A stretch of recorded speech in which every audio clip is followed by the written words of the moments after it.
get ready. MbL versus Dogao. Here we go. Spawning to the northeast of the map. In the green, it's MbL. And for game number 1, he has taken the Huns. To the southwest, in the blue, it's the big dog himself. It's Dogao, and he's playing as the Celts there. So we're not going to see that Hun war. We're not going to see the sort of the classic Hun war. Apologies for the sound there. It seems like that was a bit loud. Maybe we'll turn that down for next time. Or maybe not, because I don't know how to do that. But I'm over here in the casting booth. I'm not in control of the stream, unfortunately. But yeah, the setting here, best of 9, Arabia only, using the Hidden Cup Arabia map with the addition of no walls mod, which means nobody can build walls, as the name might suggest. That changes things massively. It changes things dramatically, and the Hidden Cup Arabia map is already slightly different in the fact that the tree lines are a little bit smaller. They seem to be a little bit further away, making it very, very open, making it very aggressive. And as people in the chat are saying, maybe we'll see some quick houses. Maybe we will. But quick houses perhaps a little bit harder to pull off than quick gates, and costing a little bit more wood as well. But Huns and Celts first matchup. Huns are nice. We know the Huns. Everyone knows the Huns. It's a comfort pick for MbL. There's no question about that. And they're going to be fast and aggressive. And I imagine that aggression will absolutely pay off. Interestingly, MbL choosing to scout his map thoroughly before sending his scout forward, which means we're not going to see any laming attempt. And yes, obviously the Huns will not be quick housing, but Dogao, who's playing as the Celts, may be able to quick house. I was just reading the chat. But yeah, Dogao going to be in the south, and we'll take a look at the maps in more detail very soon. Obviously the Celts here, I wouldn't say necessarily a crazy pick, but I didn't necessarily expect to see the Celts in game 1, but Dogao so nearly losing his villager, calculated you could say, but does make sure that villager hops into the TC there before getting a big boar's tusk into the back and dying horrifically. Good job for Dog, but yeah, as I say, the Celts here, I think, really just picked for the man-at-arms play. Obviously, going for early man-at-arms, going for that quick aggression, and against the Huns, who might be more tempted to go for something like a scout rush, then that could be good. That could put the control into Dogao's favor. And yeah, we'll get the scoreboard up soon. Sorry for that. We don't have the scoreboard up right now, but we will get that scoreboard added. I'll make sure that's done after this game, so we can keep track of the score. Of course, that would kind of be nice, wouldn't it? Nice to know what the score is. But yeah, so we're expecting to see that sort of from Dogao, the sort of man-at-arms play, and then we'll take a quick look at the maps now as well before things start to get too hot and heavy over here. So, Dogao's woodline, I quite like this. It's not too bad, is it? It's really his only woodline, as the woodlines, I say, on this map are quite poor, but it is pretty safe back here. It could get ranged from the back if MbL went forward with a tower later on. That could be pretty annoying, because Dogao would probably have to come all the way over here then in that case. But for now, it's relatively safe from scouts if he's able to sort of wall in towards this gold and close that off a little bit. It won't be possible to really wall that effectively, since you only have like houses and buildings to do it, but he could certainly close this with some houses and make it just that little bit harder to get in there for MbL. MbL, on the other hand, his woodline is a little bit closer to his TC to the left, and it's a lot bigger as well. If this gets raided, he can easily move to the back, which is where he's already placing his second lumber camp. And after that, he's got one to the back here as well, which he could try and block in a little bit, but either way, in the end here, I do like MbL's woodlines a bit more. What I'm not a fan of is MbL's gold. It's all pretty forward. That's his second gold right there. It's practically in the middle of the map. And then at the very back, he does have this this additional gold here, which, you know, he could get on that. But again, if MbL is found out, if Dogao does scout that, that could very easily get raided as well. For Dogao, his gold, on the other hand, not too bad. It's still kind of forward, but you see how this wood line comes down here to the right? He can build a house between this and very easily, like I say, defend this right side of his base. And that, of course, will be important because his stone is here as well. And speaking of stone, Dogao throwing down a mining camp on that stone mine, sending forward 4 villagers with his initial 2 militia. The 3rd militia's on the way. And of course, MbL will be the first to the feudal age. We're expecting that stable to come down from him, building it nice and tight, very close in towards his TC. But he's going to see now those villagers and the militia coming across the map. MbL won't even have his stable up by the time Dogao is ready here with a tower. But we should see a counter tower from MbL pretty quickly. I'm expecting Dogao to go for the tower on the hill to try and get the attack bonus against any units below it and deny the berries. Also working with that hill as a bit of a staging point. There's the tower, immediately deleting it though, perhaps thinking that he could bait out a tower from MbL, but at the moment looking to go around the right side and find a better position. There it is, on the hill, denying those berries. The counter tower from MbL coming up now as Men-at-Arms is researched for Dogao. Dogao getting nice and aggressive very quickly. The Men-at-Arms upgrade coming in. That villager is trapped. That villager is dead. First blood for Dogao as he gets very quickly to work, bringing down and harassing these other villagers on this watchtower. MbL needs this watchtower to go up, but he is really going to struggle now. The tower from Dogao up on the hill, attack bonus versus these lower units. And Dogao there beautifully coming forward. For Dogao as well, 152 stone in the bank now. He can put down another tower in a few moments, maybe sort of leapfrogging off of this one to deny the farming space of MbL as well. But Dogao here taking a little bit of arrow fire from the TC. It's worth it. And bringing forward a spearman as well here. Really well played by Dogao to start. MbL doesn't know the spearman is here, so, well, he'll see it now. But he's going to be very careful not to engage. But as Dogao moves to the right, MbL's daring here to come forward and finish that tower. It's only at 72% though, and with a quick reaction from Dogao, it's not going to happen. But Dogao getting messy, running into the TC. Sloppy control of the army there, taking a huge amount of unnecessary damage. And meanwhile, we'll continue to prod that tower and hopefully bring it down. That's his goal right now. MbL, though, at this point, military production coming to an absolute standstill from this stable. There's no way he can keep scout production going after being pushed off the berries and having to seed down so many farms so quickly.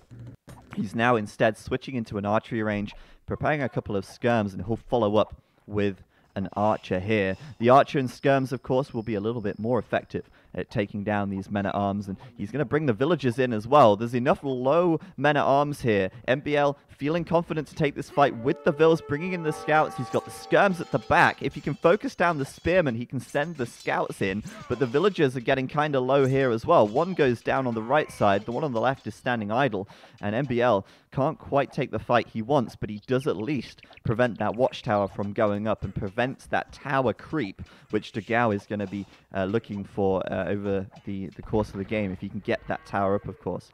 But MbL now going back to the stone of his own. He doesn't have enough stone for a tower now, so if he does need to build another counter tower, let's say to protect his gold, then he absolutely will need to get the stone to do that. Another tower from Dogao on the front. That means he's going to be harassing those two farms, and look at that. MbL just seeded that farm, and he immediately deletes it and goes back because, well, there's no point farming underneath a tower. Doing the same here as well, and moving to the back with a second mill. Dogao has the advantage here. Dogao is in a great spot. He's taking the mill, deer. Obviously, he is going to think about milling that, but he won't because it's only 3. He'll probably just long distance gather and keeping that aggression up. But Dogao needs to switch into something here. And the question is, what will that something be? He's actually adding an archery range right now. So there you go. He'll follow up with archers and look to go into crossbow once he gets up to the Castle Age. But getting to the Castle Age might not be so straightforward on a map like this, with no walls, with no safety net to boom behind. And there you go, MbL in classic MbL style. The outpost coming up to give him that vision on the right side. And honestly, I feel like outposts are going to be really valuable here. We should see a lot of outposts from all these players as they are looking to, of course, keep good vision on the map and give themselves time to react to any aggression that could be coming in. So Dogao backing up a little bit now. Tower coming up on the stone for MbL. That's, of course, going to be really important. But interestingly, MbL adding another scout, and at the moment adding his blacksmith for fletching. But the extra scout is interesting. I wonder if he'll commit to more of feudal aggression here. He's got a lot of farms up, and if he's got one archery range and he's doing archers, then his food's either going to surplus very quickly and he'll get the castle upgrade, or he'll keep adding some scouts here. In fact, he's got 4 scouts now, and coming forward very quickly into Dogao's base. Dogao doing a good job of walling up with houses on the left side, but it's not closed, and there's no way to quick wall it. The scouts are in. And this is going to be a tough defense for Dogao. Fortunately, he can run back to his TC, but there's no way with the army that he's got at the moment that he can really take a great fight here. He's got to be very careful. If MbL picks off those spearmen, the scouts can run in and take out the skirms. MbL using the hill at the back as well here, and he's going to try and pick those spearmen off, bringing the scouts to the left side so he can take the fight. If he can take that spearman down, he's going to be able to probably deal quite a bit of damage here.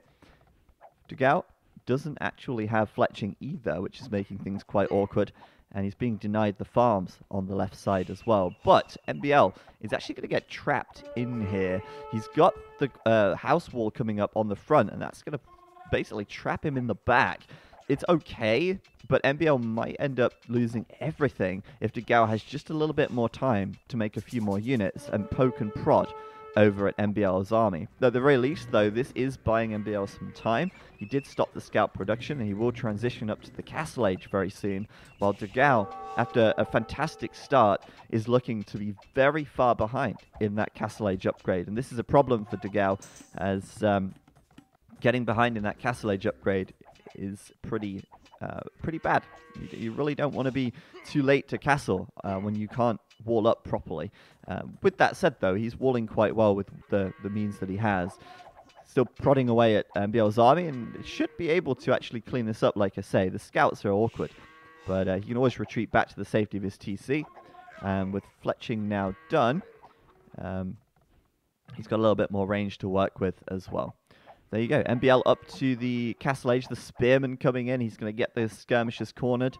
The scouts here going to run around. There's no way out there, Mr. MbL.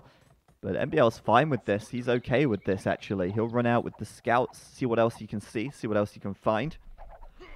And Dogao, eco-wise, looking a little bit messy. Perhaps now is the time to throw down a market, sell off some of that wood, maybe buy a little bit of food.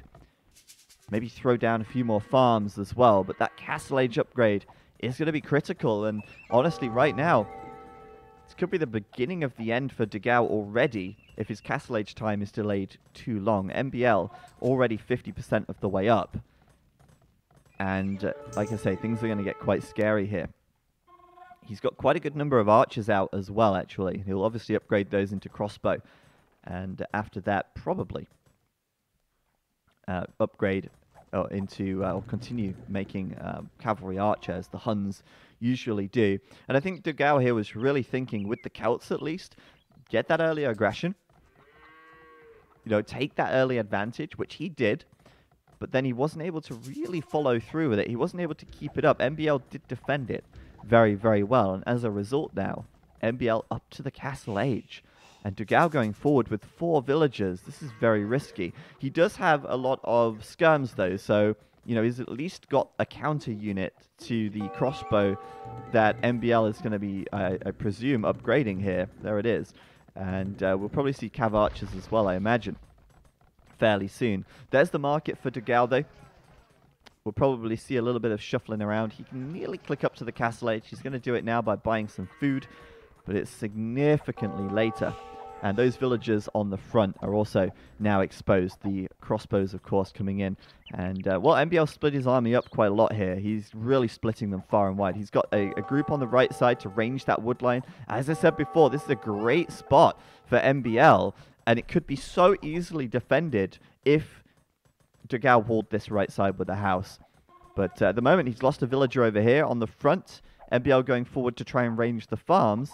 And it's enough as well with these 4 crossbows in the middle of the map to even push Dogao all the way home.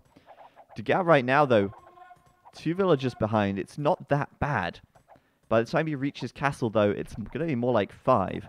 And he will quickly need to stabilize the situation because MbL has a good window of opportunity here to do quite a lot of damage.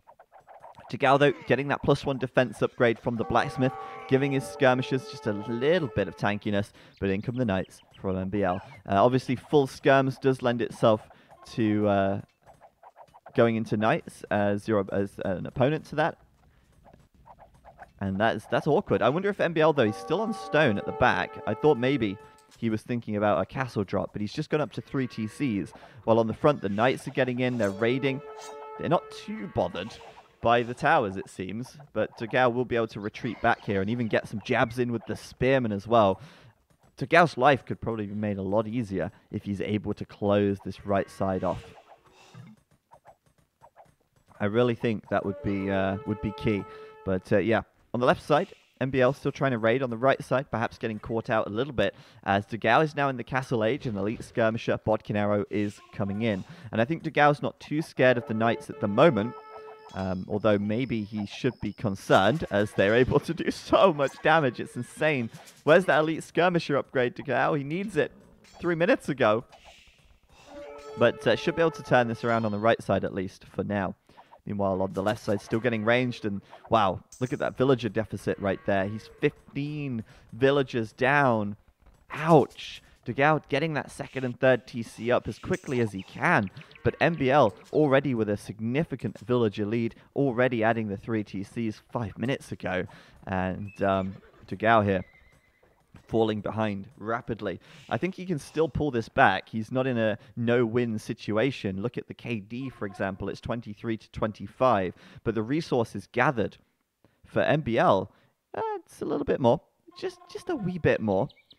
Still, that's going to continue to go in MbL's favor as the villager count there is looking pretty solid for the green player. Nice little split from MbL, and MbL adding 2 stables, 2 ranges. Going to go for this sort of, by the looks of things, like a mix of knights and cav archer. Currently researching husbandry. And it's a complete sort of opposite playstyle from both players, you know. MbL going for this sort of gold-heavy, intense unit composition. And then Dogao going for the full trash. Pikemen, skirmishers. But it just doesn't work that well. You can see there, moving out across the map with the skirms, immediately regretting it, immediately punished for moving out and losing all but 1 of those elite skirmishers to the knights of MbL. MbL, +2 defense coming in, Bloodlines is done, +1 attack, he's got it. And meanwhile, Dogao here, looks like he's saving for a castle, to be honest. If you can get a castle down, that would be great. But once again, on the left side, the raiding from MbL, it's huge. He's going to find villager after villager over there until MbL does, Dogao does something about it. Across the middle of the map, MbL with this faster, more mobile, powerful army. And Dogao, meanwhile, relying now on getting a siege workshop and a mangonel. That's going to be tough. You know, MbL's not gone all in on cavalry archers. He's got a lot of knights in there with +2 defense as well. And that's not going to be easy. Town Watch coming in for Dogao. That's a really important tech here as well. That's going to give him just a little bit more time to react to MbL and his raids on the left side. Maybe on the right side, just a little bit more vision. And it's good to see as well that Dogao has blocked off this right side. Now, MbL at home is looking comfortable, and to be honest, Imperial Age, it's not going to be that far off at this rate because Dogao isn't putting him under significant pressure. MbL's not really feeling like, damn, I need to have my foot to the floor on military production right now. He's actually idling a lot of his military production buildings. His resources are going to start floating pretty quickly. And when you've got all the map control in the world and, you know, you're not really under pressure at all and you can see your opponent's almost turtling, then, of course, you're almost going to mirror that just a little bit. But on the right side, the forward market from MbL, good stuff. A preemptive tower here as well, which might give itself away when it auto-attacks that house. But there's the mangonel, and oh, the shot is not good. Does not land a shot there. And unfortunately, well, for Dogao at least, unfortunately, basically the mangonel rocks going between all of the cavalry archers. Castle's up, though, and that's going to help Dogao on the front of his base. But if MbL here is going in pretty soon, then we will see that castle going down quite quickly. But as I say that, MbL, I didn't notice the Siege Workshop on the front. I didn't see him, you know, planning on getting all these techs now at this point. It almost looks like he's limbering up for an attack. And, well, he knows the castle's there.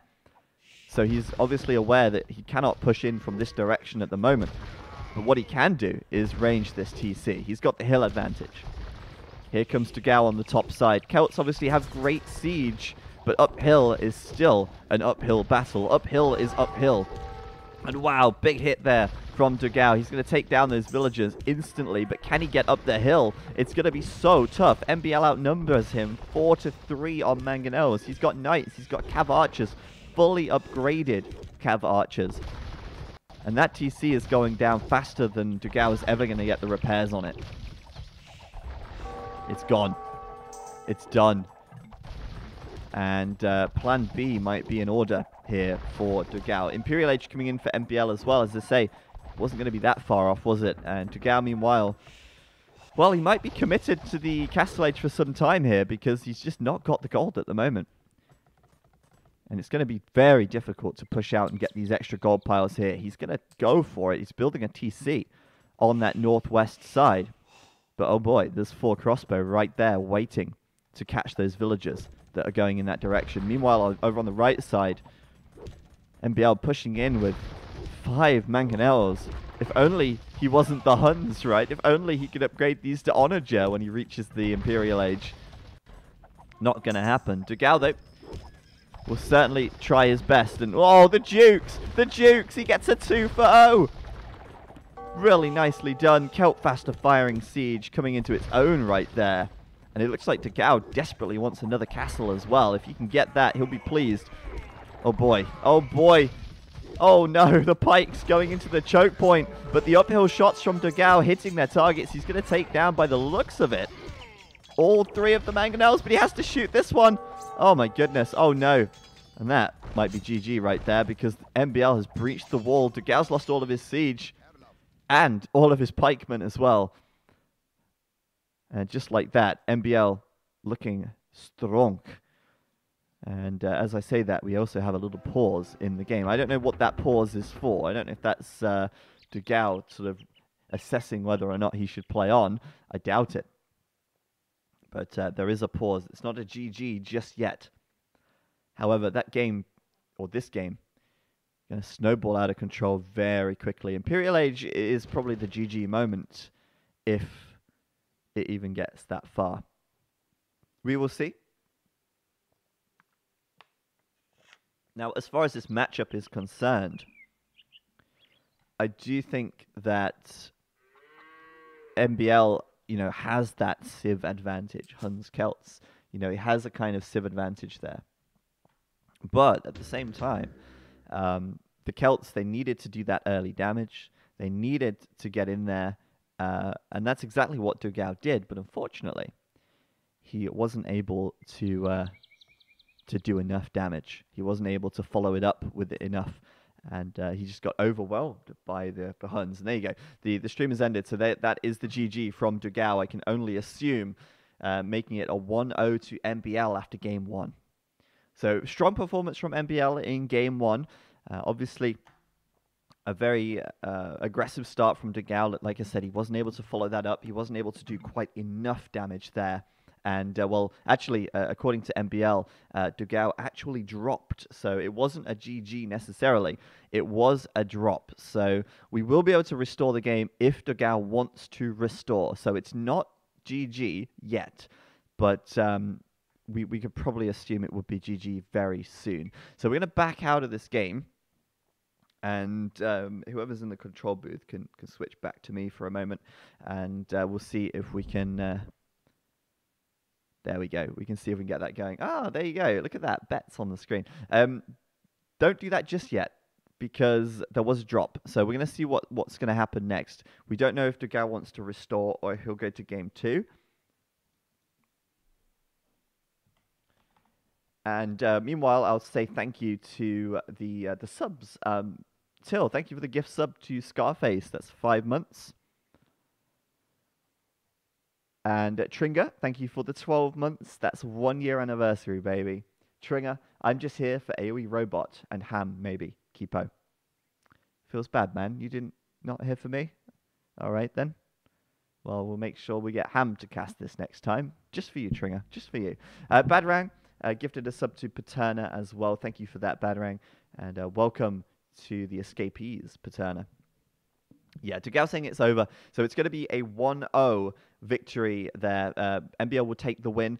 So now you will get 100 denarii. You will get 100 points. You can now bet on the next match. Game 2 incoming. And you will have a couple of minutes to get those bets in. So Ham will handle that. Exclamation mark points. MbL was the winner.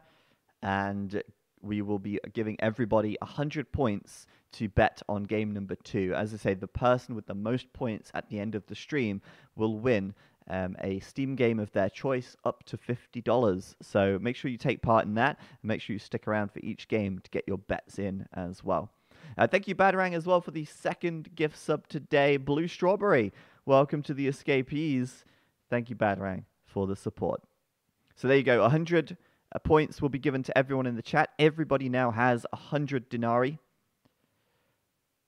And you can now bet option 0 for MbL, option 1 for Dogao. And the betting will end a few minutes into the start of the game. So you'll be able to see what the civs are before you place your bet if you wish to do that as well. Just going to grab some water here. It's thirsty work, casting, you know. And we'll be keeping track here as well of all of the civs as they are chosen. Obviously, game 1, MbL took Huns, Dogao took the Celts, so neither of them can take those civs for any of the future games now. If exclamation mark points doesn't work, you need to make sure that you've not disabled private messaging from users that aren't your friend. If you want to receive the information, you need to make sure that you've got private messages enabled on Twitch, because the bot will PM you your points.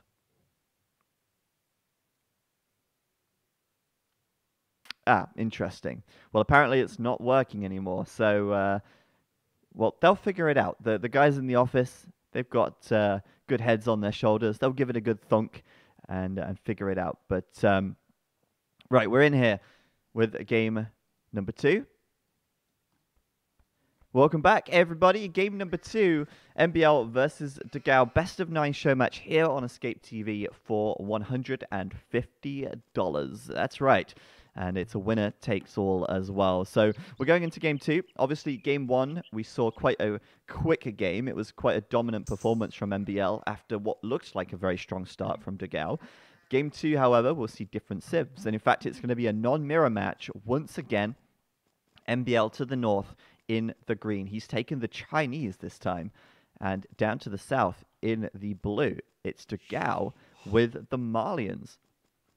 So not necessarily civs, which I personally thought would be, you know, top of the pile here for game 2. Maybe they're going to sort of save their better civs perhaps for later. I mean, I would have assumed something like the Aztecs or the Incas would have been bought out already. Maybe even Dogao would have taken the Huns in game number 2. You never know. He could totally do that. But of course, if you get a good start with the Chinese, they can be very strong. The Malians, absolutely very strong civ as well. A fantastic eco bonus, saving wood on every building, and you know, free gold upgrades. They're a great civ. But we'll see how this one plays out. We'll see if Dogao is thinking about that men-at-arms aggression once again. Of course, the Malians, very capable at doing a men-at-arms play. MbL, on the other hand, as the Chinese, a little bit slower to get started, and maybe a little bit slower through the early game as well compared to the Huns. And to be honest, one of the big advantages that I saw that MbL had last game is that he was going to very easily stabilize after that early aggression. I don't know if you're going to be able to do that so easily with the Chinese. They're a little bit more finicky. They're a little bit more awkward. We'll have to wait and see. MbL once again sticking to his guns of scouting his base well. And to be honest, I can understand why.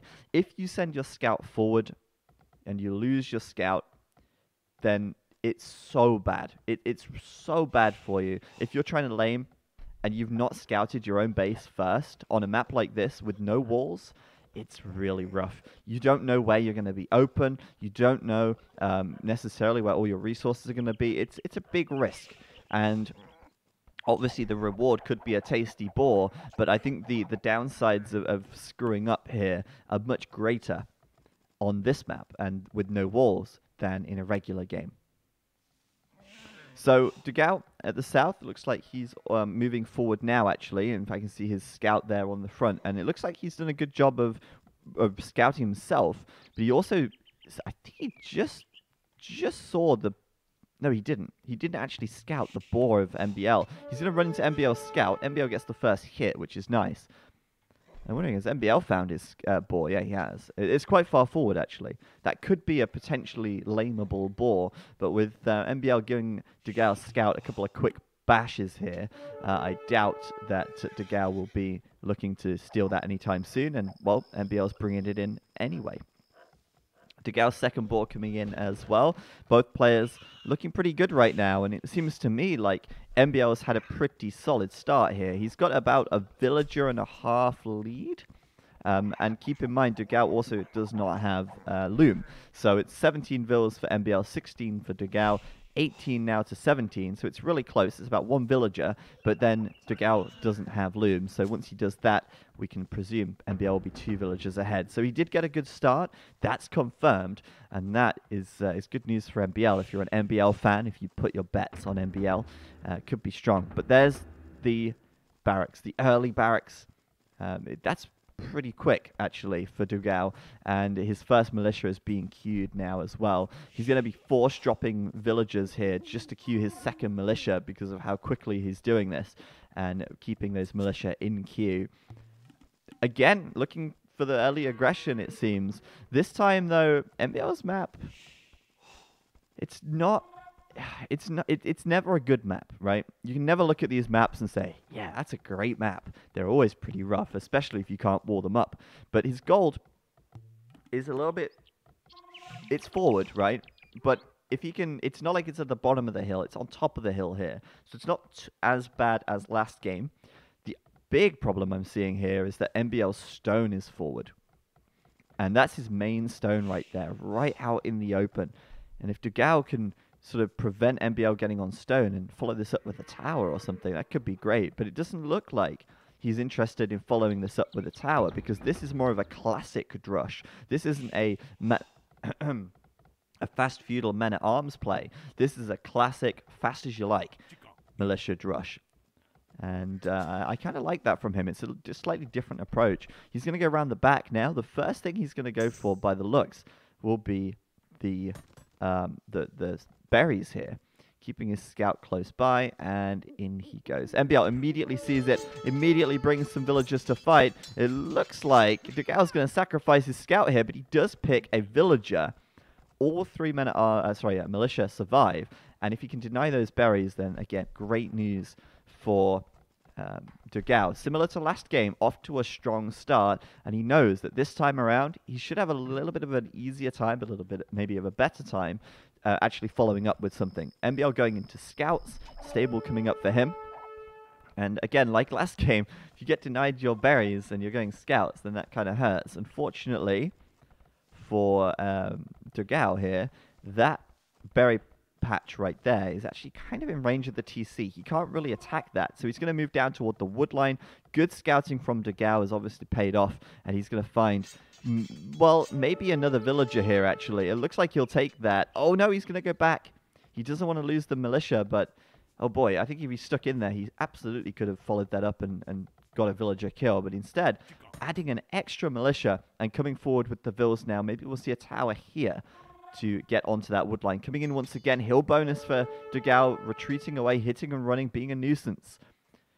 And sending more militia forward. I love it. Dogao got enough resources for men-at-arms as well. That's going to be 5, 6 men-at-arms in just a moment. There's the tower coming up. MbL with the defensive tower. Men-at-arms is on the way. And he's got to be careful here. Getting surrounded. The scout losing so much health. And MbL can't really take a fight very effectively at all. Dogao wants to harass the vills, though, so he can get his own tower up a little bit faster. And if that tower for Dogao goes up, Dogao could very easily pressure here. The tower does go up. But the men-at-arms have retreated back, so they're taking damage from the tower of MbL now. And MbL will be the one to bash the tower of Dogao down. And I wonder if Dogao had just sort of stuck with it there and stayed at the base of that tower. Maybe he would have been able to win that engagement and force MbL to come to him with his lower scouts. But he did take a lot of damage on the men-at-arms. It was a good play.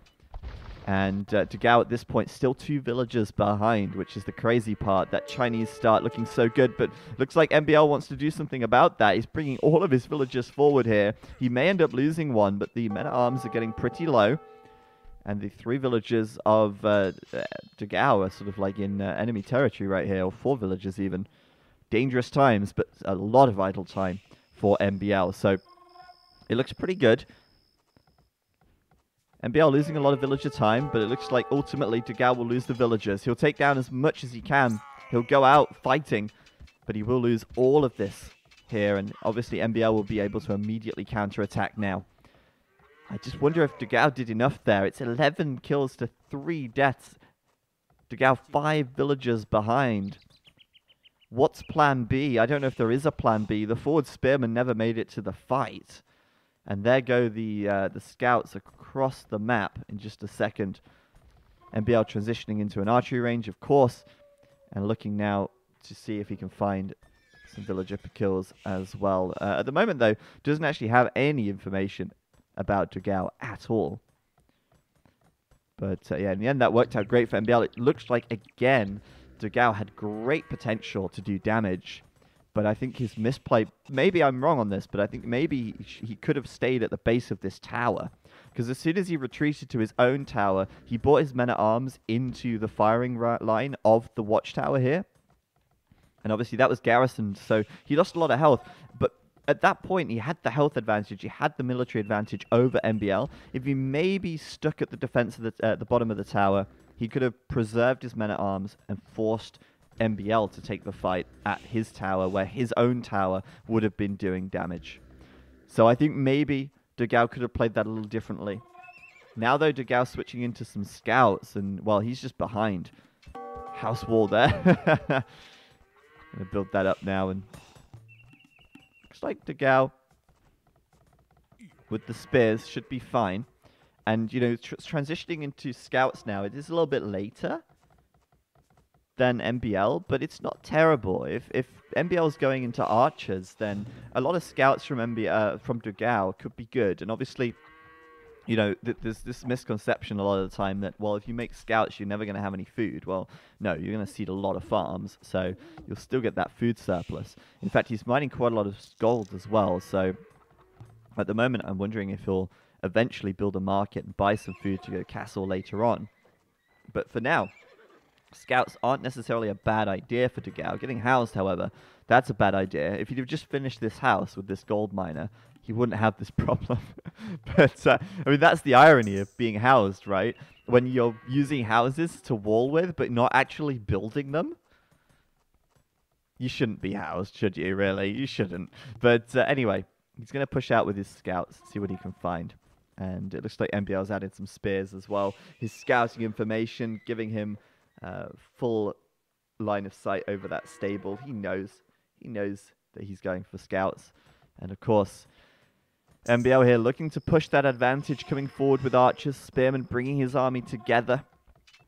And now is the time, Dogao, to go and fight with the spears. Take those pesky scouts out before the army of MbL arrives. Now it's too late. He's joined up. He's joined forces. And I can see MbL starting to take this game here, as the castle age is going to be coming in for MbL very soon.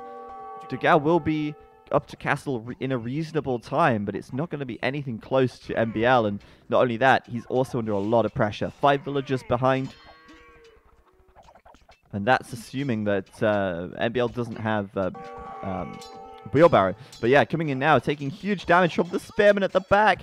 Oh no, Dogao.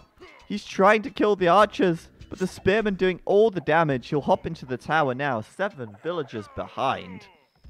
8 villagers. 9 villagers behind. And the tower can do a little bit of damage, but might end up going down. Meanwhile, MbL back on the way up to the castle age. Sort of like a repeat of last game in a way. And it looks like Dogao's early aggression is just, again, sort of backfiring. He really, really wanted that.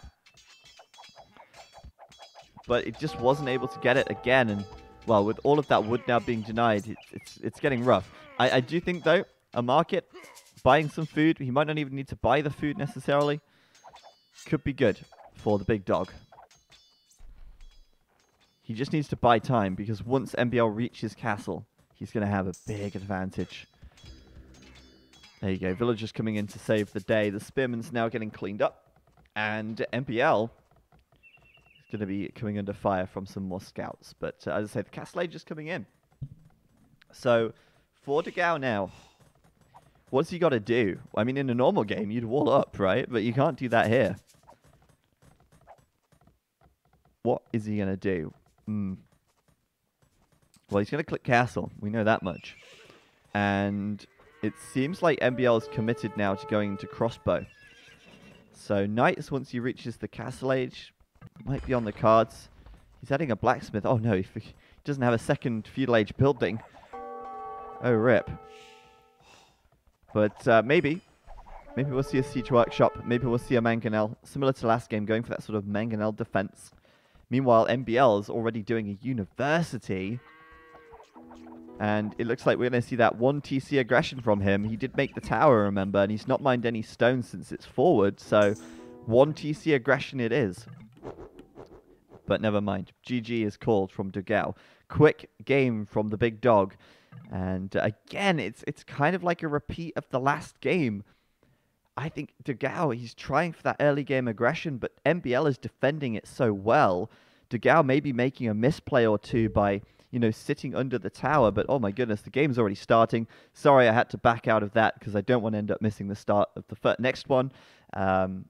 Apologies, guys. But game number 3 coming in just a few moments' time. They are not wasting any time at all. Game 3 already launched up.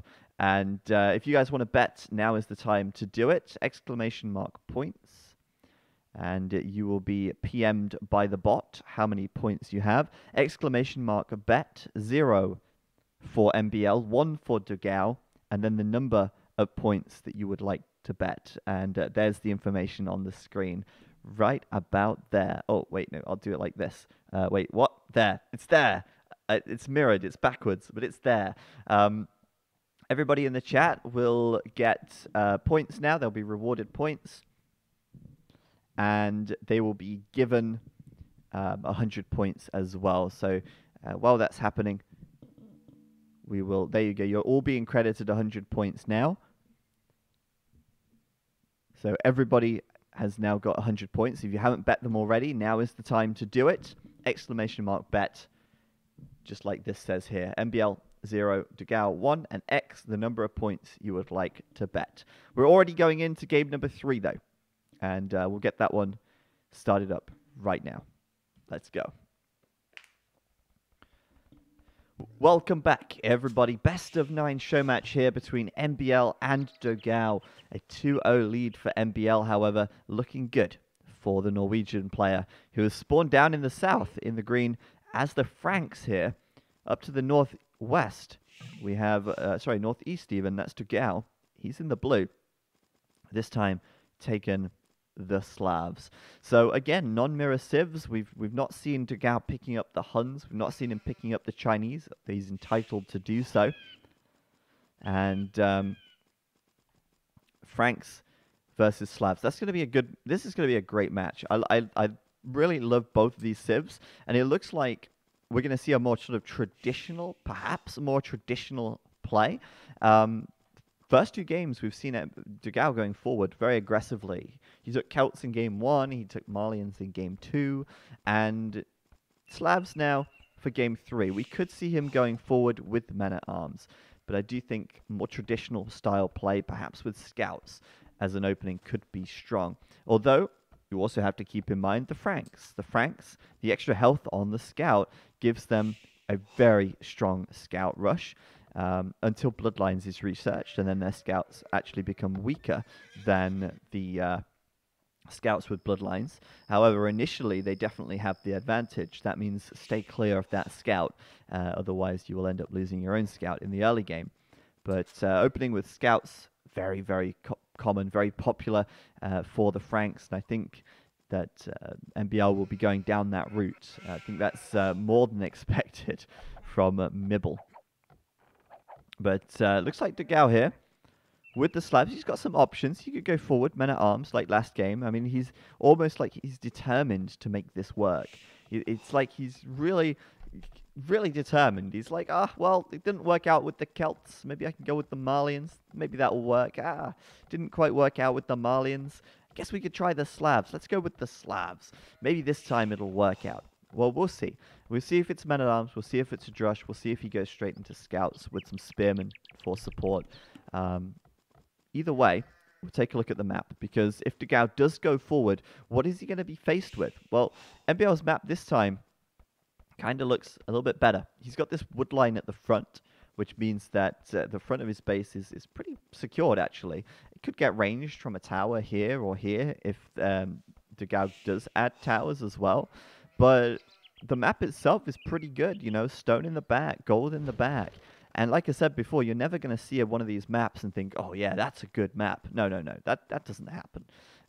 Not on Arabia.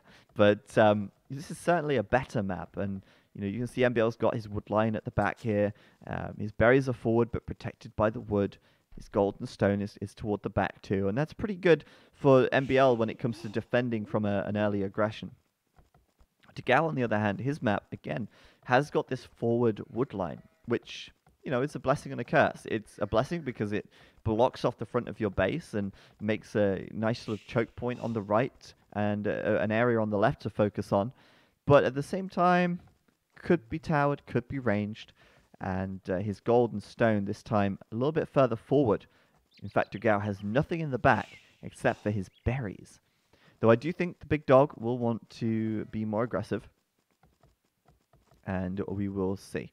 But yeah, the bets should now be ended as well. There should be no more betting allowed, as we are well into this game right now, 7 minutes. Fortunately, nobody's lost anything just yet. And with the way that Dogao is playing this right now, it looks like a fast feudal scouts. And MbL here coming in with the scout of his own. We'll see exactly what's going on, while Dogao is busy pushing deer. So, with no barracks up, it looks like fast feudal scouts for the big dog. And it looks like he wants to beat MbL at his own game here. Obviously, last game and the first game, MbL went for scouts in both. Maybe this time, MbL will do just the same again. I like scouts a lot, to be honest. But he's going on to stone quite early, which is interesting. I wonder if he'll reveal anything else as well. In fact, he's going forward. Wow. MbL, he sees that wood line and he can't resist. He's just thinking to himself, how nice would a tower right here would be? And I think that MbL has just got that in mind. We'll see if Dogao can scout this. Barracks coming up now on the front. And the villagers are well into their way. And he's even going forward with the barracks. MbL turning the balance, I guess. So it's like his turn to go aggressive. He's going to bring the fire. He's going to bring the flames to the big dog. Well, we'll see what happens here. Dogao does have a second lumber camp, so if that does get towered, he can retreat back. So that's not too bad. His stable going up on the front, but no quick walls. There's the tower. Nice. It's actually better than this side, really, I guess. Actually, I'm not sure.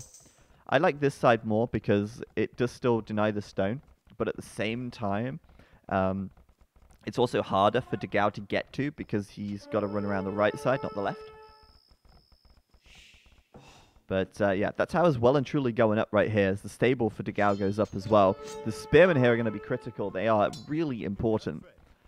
And it looks like Dogao losing the first scout. The tower goes up, and MbL will force those villagers away. Although, actually, for now, the tower out of range by the looks of things of this villager here. So he can actually still chop wood on the right side. Ah, never mind. It is in range. But will automatically target this house. So Dogao under a lot of pressure now. Can he defend? Can he put up the defense? Obviously, we've seen MbL do it twice now. What can the big dog do? Watchtower coming up here to prevent the push of towers, but that gold is going to end up getting denied quite quickly, I believe. Oh, but MbL making a mistake. Sending his spearmen north, 3 of them chasing a single spearman from Dogao, and as a result, Dogao pops out the scouts and actually denies this tower for now. He does need to back away before the spearman, but wow, that's enough for MbL to delete the tower and relocate to the bottom part of the hill where he can still deny the gold. But obviously he knows now that that tower from Dogao is up and running, and there's no way in hell he's getting in there in a hurry. So what play to Dogao so far? Maybe the trick here is not to do forward aggression. Maybe the trick is to turtle. So that seems to be successful so far. MbL sending a spearman home. Dogao already slipping a scout past, though. Sometimes a counterattack is the way to go. And he's even found the stone mine out on the right side. So he's going to be able to ensure that he gets a little bit more stone income. Looks like MbL knows that that stone is there. And if he's palisade scanned it, well, not palisade scanned, because he can't palisade scan. There are no walls. But if he scanned it with a house or anything, he'll know. But oh, Dogao picks off a villager. And now MbL is 2 villagers down. However, we could see more villagers going down here, although that's only a few spearmen. In fact, MbL could take that fight with the villas if he wanted to. Counterattack now from Dogao coming into the wood line. There is a spearman, 2 spearmen for MbL. Dogao doesn't really have the scouting info, I believe. Yeah, he doesn't actually know. He's trying to look for the stone. He's trying to look for something, but he doesn't know where it is because he's not found it yet. And those villagers now getting a little low. I think it's time to turn and fight here, Dogao. You've got the advantage. Turn and fight with those vills. Alright, he's going to try and focus down this villager here on the right side while more villagers are coming over. This is not the way to do it. Bring the villagers together and then fight. At least focus down the scout, for heaven's sake. That scout is doing damage. You've got to kill the scout. Not like this. Oh, Dogao throwing away that 2 villager lead. He will find a villager here, though, and it's getting messy. The villager fighting continues. Oh, no, but that scout getting too many villager kills. That's not right. He should have focused down the scout with the villas, if anything. Now the spearman just massing up but at the back. Dogao forcing those villas to go idle. I don't think MbL's noticed. He's lost a couple of scouts as well. He's sitting in range of MbL's TC. Oh, dear. Oh, dear, oh, dear. He's obviously very preoccupied at his own base. We'll lose both of his scouts to the TC there of MbL. And MbL now with a 3 villager lead. How is this going wrong for Dogao? I don't understand how this is going wrong for him. If he just committed to the fight with the villagers, I think that could have been so much better. Well, Badrang is saying it's not Dog's Day, but, you know, every dog has its day, Badrang. Every dog has its day.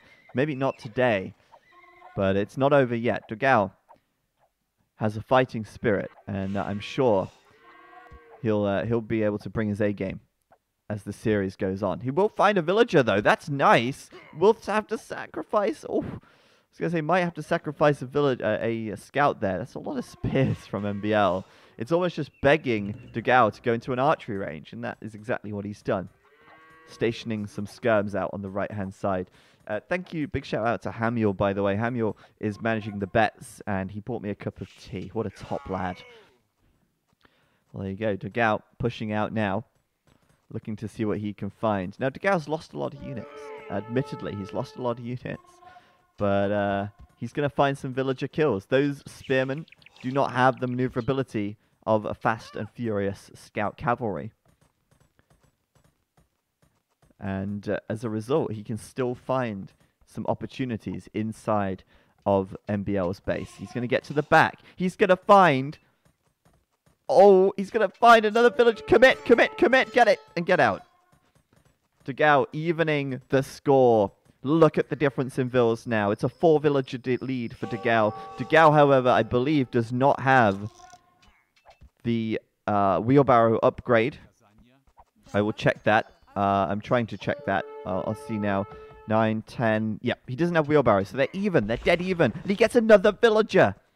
Dogao is running circles around MbL right now. Wheelbarrow's coming in, but he's got to have the villager lead by the time it's completed. And MbL is like, I must be a turtle today. I have to turtle. You can't turtle, MbL. There's one thing that you don't do on this map. It's stop making military units. He's trying to go up to the Castle Age. But it's like he's been flipped over on his back and he can't self-right himself. He's flailing his little turtle legs around in the air. And Dogao is running circles around him at the moment, picking off those spearmen with the skirms. The skirms might be sacrificed here, but it's worth it if he gets the spearmen out of the picture. And Doggo here is looking good. Doggos eat turtles for breakfast. Now, Dogao himself, again, quite far behind with that Castle Age upgrade, but the damage is being done here, and if Dogao, like I say, can stabilize, then that's great. What will MbL do when he reaches the Castle Age? He doesn't have a stable. There it is. He's building one now. Just to say, he might need a military production building, right?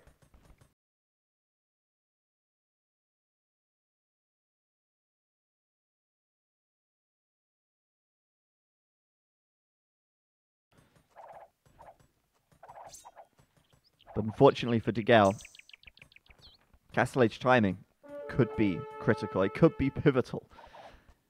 If Dogao is doing damage to villas, well, that's great. Hey, that's fantastic. But look how many resources MbL has in the bank.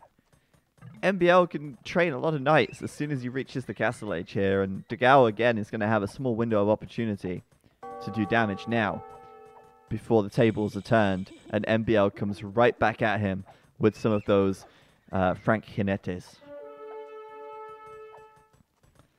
There is, however, double stables down for Dogao. He's prepared as well. He's prepared for some big night plays, double night production preparations going on in Doggoville. But 2 more villagers. This guy, he's finding the villagers everywhere. And it seems like we dropped a few frames, but hopefully that'll stabilize pretty soon. Bloodlines coming in now as well.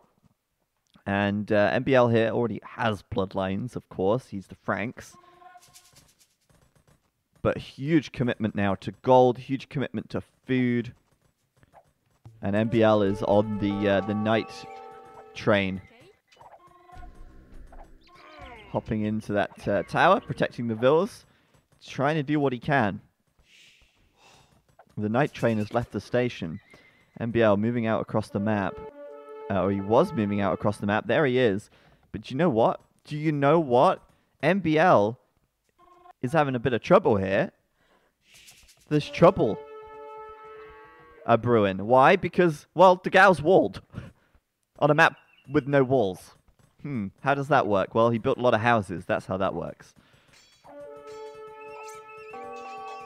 Double night production now for Dogao. He's already got bloodlines. And he's got +2 defense on the way. This is the best opportunity Dogao's had so far. Can he bring it back to a 2-1? Dogao now going to be popping out those knights behind his walls. He's going to have the spearmen here ready. He's going to put them right here, ready to intercept those knights. Or I at least assume he would do that. And there you go. You take the fight. And MbL's like, I'm in. I'm out. I'm not taking that fight. Not against spearmen. And yes, they're feudal age spearmen. Big whoop. But they do still do a lot of damage. And Dogao will do a lot of damage. Oh, God, no. I'll stop. Right, anyway. I'm impressed with this as well, you know. These scouts, I wish there was a kill counter. Because they've done a really good job of harassing. Let's take down the tower. He'll outproduce MbL. He's got the 4-villager advantage. He's got the Slavic farmers. Has anyone heard about the Slavic farmers? They're so good. Best farmers in the damn game. That means a lot of food income for Dogao. That means uninterrupted villager production while simultaneously making knights from 2 stables. What is MbL doing? A single stable, yes. 3 TCs as well, but production maybe looking a little bit sloppy. It's 9 military for MbL. It's 16 for Dogao, and the knight numbers are looking good. 7 knights for MbL, and I can see already that Dogao is going to win this fight. We've also got a monastery up for Dogao as well, and it looks like Dogao is going to be adding his 3rd TC too. So we'll see Dogao going forward, adding the monks in. I like that. Against the Franks, it's pretty typical to make monks, I'm afraid. Sorry, to make monks. And wow, MbL, he knows what's up. He doesn't know there's a monastery. He hasn't seen a monk, but he's like, yeah, time to add some monks. And he'll do just that. Now, MbL, he's not a big fan of monks. We know that much. But he knows when the time is right. And the time is now to add those 2 monasteries. He needs some converterinos. He needs to get some of those knights to his side. Because at the moment, he's in trouble. A lot of idols there as Dogao comes down here to the south. And he's going to find that TC. But if you only found it a few seconds earlier, those villagers will hop into safety. And, well, Dogao's not going to be able to find anything there. In fact, he puts himself at risk over here. On the left side. Oh, no, the monk. Tried to go for the relic, but gets shut down. And, oh, no, Dogao can't wall up with houses either. R.I.P. Mr. Doggy. But, yeah, over out on the left side of Dogao's base. MbL's running in. We'll see if he can pop out a monk in time to get a conversion. Does he get the Wallalow? Nope, he doesn't. He doesn't get a conversion. RNG is just not on his side today. And MbL getting some revenge for raiding. And, wow, it looks like Dogao got an insta-convert right there. This one right here, now on stand ground as he converted it. On the right. Oh, on the front. Oh, my goodness, no. Not like this. Don't just sit there and take it, Dogao. I mean, he's forcing MbL to go idle, sure, but oh dear. Converts coming in. It's 4 monks here from MbL. He gets 2 conversions. Can he get any more? How many does he get in total? He ends up with 2. 4 knights going down. That's still pretty good for Dogao. And geez, Dogao is looking good right now. He's prevented MbL from massing monks. That's huge. If MbL had gotten 4 conversions there, this game would be on a different level. But the fact that he got 2 and lost all 4 monks, that's really slowing MbL down. If MbL had kept those monks alive, that would have been huge. The next engagement for MbL would have been massive, but as it turns out, Dogao gets all the monks, and as a result, he keeps his knight advantage, and and next time there's an engagement, there's less monks. He's got less to be scared about moving out across the map now. In fact, he's bringing forward some villagers. Is that going to be a forward castle?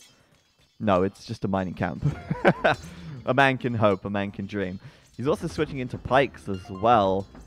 Slavic pikeman. MbL getting a similar idea. He's like, right, the monks backfired. Let's throw down some pikes here. And, well, I don't think that pikeman upgrade's going to complete, is it, MbL? He did it in the forward barracks, and it got denied. Unfortunately, MbL's going to have to do it back here now, and he's going to realize in a minute, after he continues to make spearmen, that actually I should probably have pikes by this stage of the game. And there you go. Surprising, really, that MbL actually, or Dogao actually focused on that barracks, but he did it. And it turned out to be the right thing to do, so, you know, welcome to the mind of Dogao. It works in mysterious ways, but ways in which are correct. He's going to come to the back. Maybe he'll force MbL to go idle. MbL's up to 4 TCs, by the way. So MbL's trying to catch up in economy. He's still 7 villagers behind. And it's going to be tough. But right now, if MbL can take a good fight in the middle of the map, it might not be too bad, but the knights is still going to be a problem. MbL with a lot of pikes, however, and it's going to be pike on pike action here in the center. The knights coming in from the back, though, again, abusing that maneuverability, forcing MbL to reposition his military in a way that he perhaps doesn't want to. He's even bringing the knights to fight against everything, and MbL will just call GG right there. He sees all of this forward in front of him. He knows he's going to just lose everything right here. And he knows that he won't be able to hold on. If he loses this engagement right now, he's going to lose a lot of these villagers. He's going to get pushed even harder. More of his eco is going to go idle. And not only that, but Dogao, following up with Siege, would have been very easily able to start sieging down these TCs and keeping up that pressure as well with the cheaper Slavic Siege off the back of this push. Well played to Dogao. And oh my goodness, am I seeing this? It's a forward castle from MbL with a single villager. This guy has some balls, and that would have been brilliant if he'd have got that up. But unfortunately, calling GG before he could possibly do that. The next game is about to begin. These guys are not wasting any time at all. It looks like game 4 will be coming in just a moment. I'm going to type in the chat here, short break after this game. There we go. So I've just typed to the players. After this game, we're going to take a very short break, just for a little breather. But our next game will be starting in just a moment. Everybody has now been given 100 denarii. So if you want to bet, information is here. Exclamation mark bet, 0 for MbL, 1 for Dogao, and then the number of points you would like to bet. If you want to know how many points or denarii you have, exclamation mark points in the chat, and the bot will tell you how many you've got in a whisper. You are betting on the outcome of the next match. Audio is off, apparently. Hopefully not. I hope I'm not talking into the void. But I think if the audio isn't working, it's probably just you. Cheers, everyone.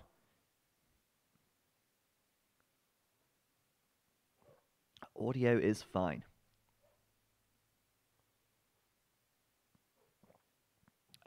Good stuff. 40% payout for this game.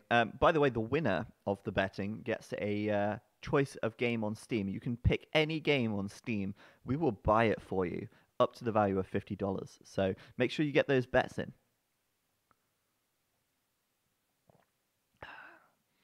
Thank you to Pow795 for the resub, 2 months. Thank you to Badrang again for gifting yet another sub to Martian. And thank you, Nimino, for the 9-month resub. Go, go, doggy. Go, go, doggy, go. Welcome, everybody, to game number 4. We're back here with the best of 9 show match between MbL and Dogao for $150. Winner takes all. Everything is Arabia. The maps, civs are hidden pick, no repeat.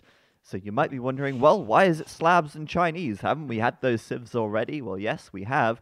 But the repetition only counts to yourself. You cannot repeat a civ you've picked, but you can still pick a civ that your opponent has picked, so long as you've not picked it before. Get the bets in. They'll be closing in just a few minutes' time here as the start of the game gets going. So, spawning up to the northeast of the map in the green, it is MbL. He's taken the Slavs this time around. I tell you what, the Slavs are a bit good, aren't they? They're insane. Slavs, 15% faster farming is absolutely nutty. And you will see if MbL can use them to his advantage here. Down in the southwest of the map, it's Dogao. He's playing in the blue, this time taking the Chinese. Now, we saw MbL winning with the Chinese. We saw Dogao winning with the Slavs. So this is going to be an interesting match. It's a non-mirror match once again. And you know what? That's pretty hype, actually. I'm pretty hyped for that because I really enjoy non-mirror matches. And Arabia is just like the bread and butter of AOC, right?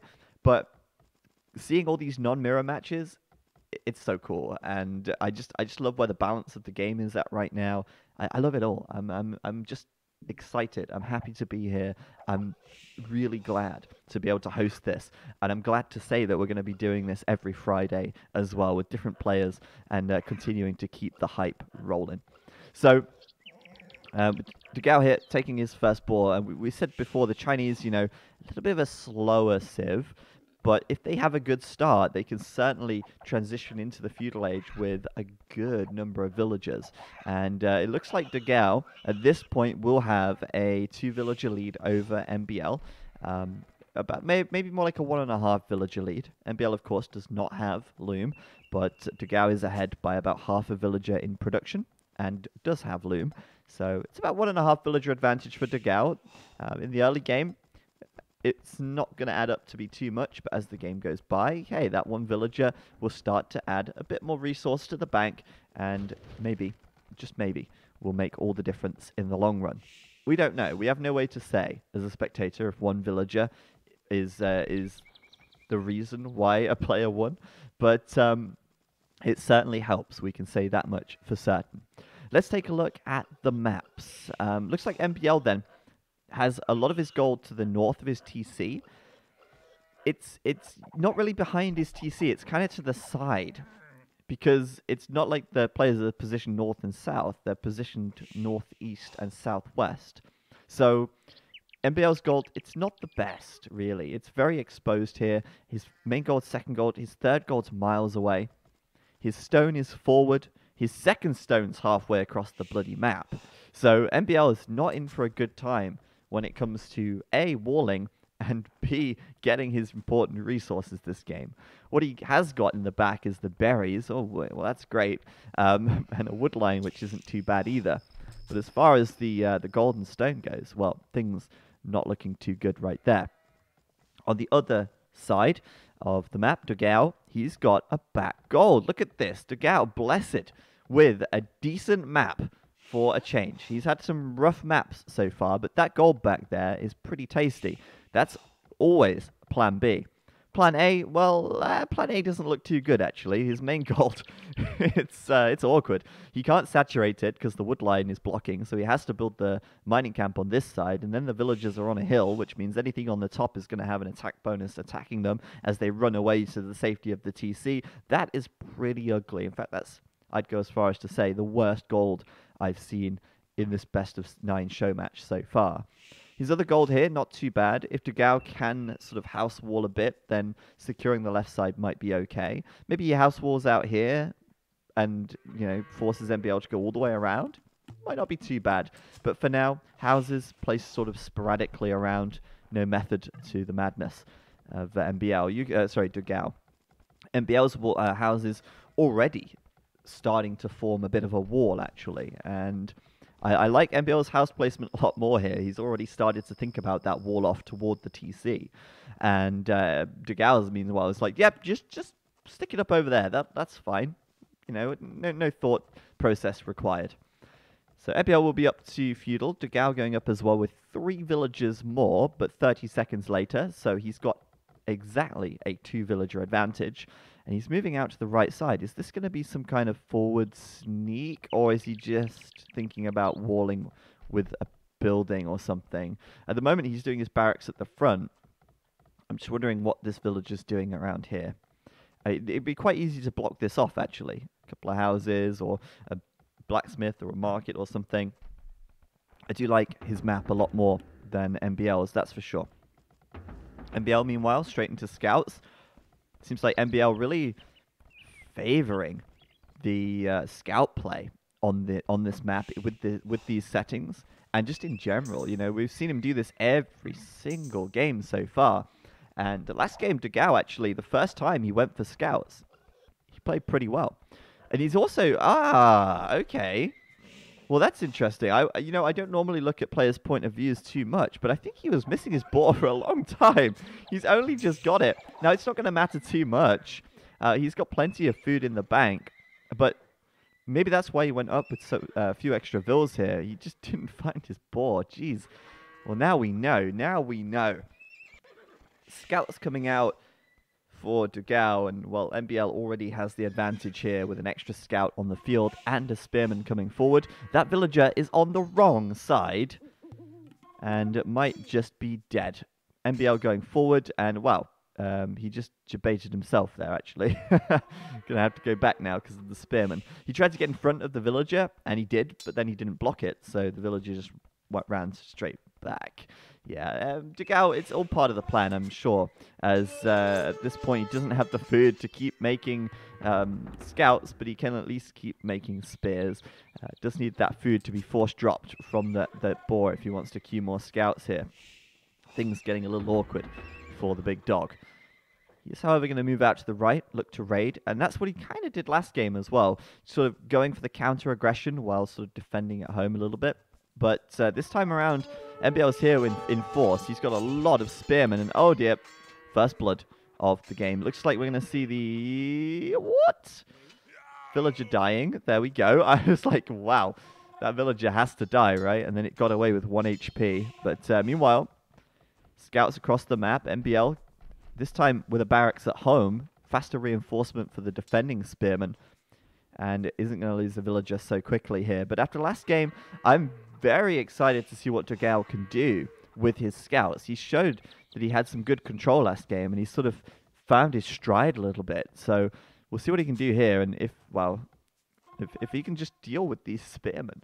Obviously, Dogao's going to want to transition into archers. He could start that now. Oh, it's like, just, you know, just call me the Oracle, guys. It's fine. So, yeah, he's going to do that and transition there so he can start picking off these spears while hopefully keeping his own scouts alive and doing damage over on the other side. Oof. He could take the spearman here. He's going to do it.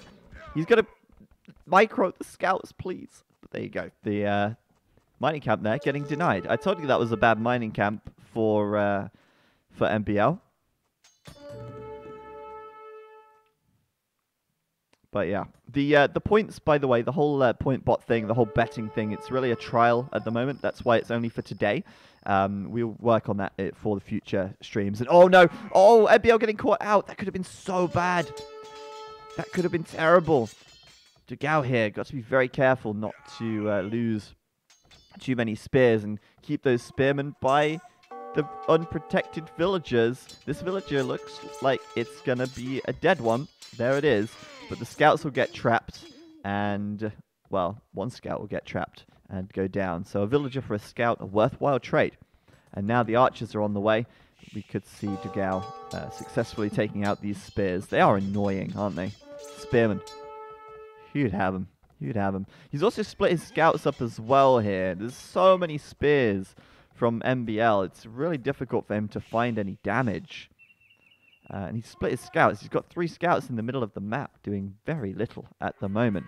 Not only that, but my bigger concern for Dogao is the villager lead. It slipped, and he's now behind by 4 villas when he was ahead by 2. And oh my goodness, MbL is up to the castle age.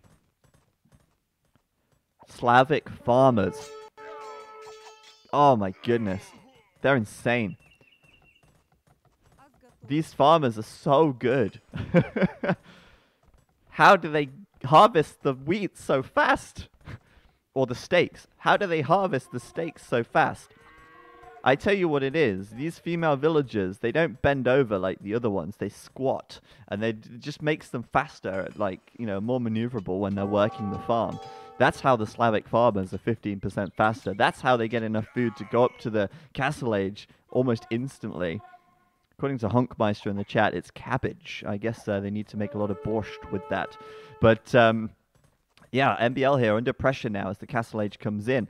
But honestly, MbL's in a fantastic position. A couple of knights here, and Dogao is way out of his depth. He's already out of his depth, to be honest. He's not taking a fantastic fight, as the archer's kind of getting cornered here by the scouts and getting taken out as well. He really wants to kill those spears, but it's not happening.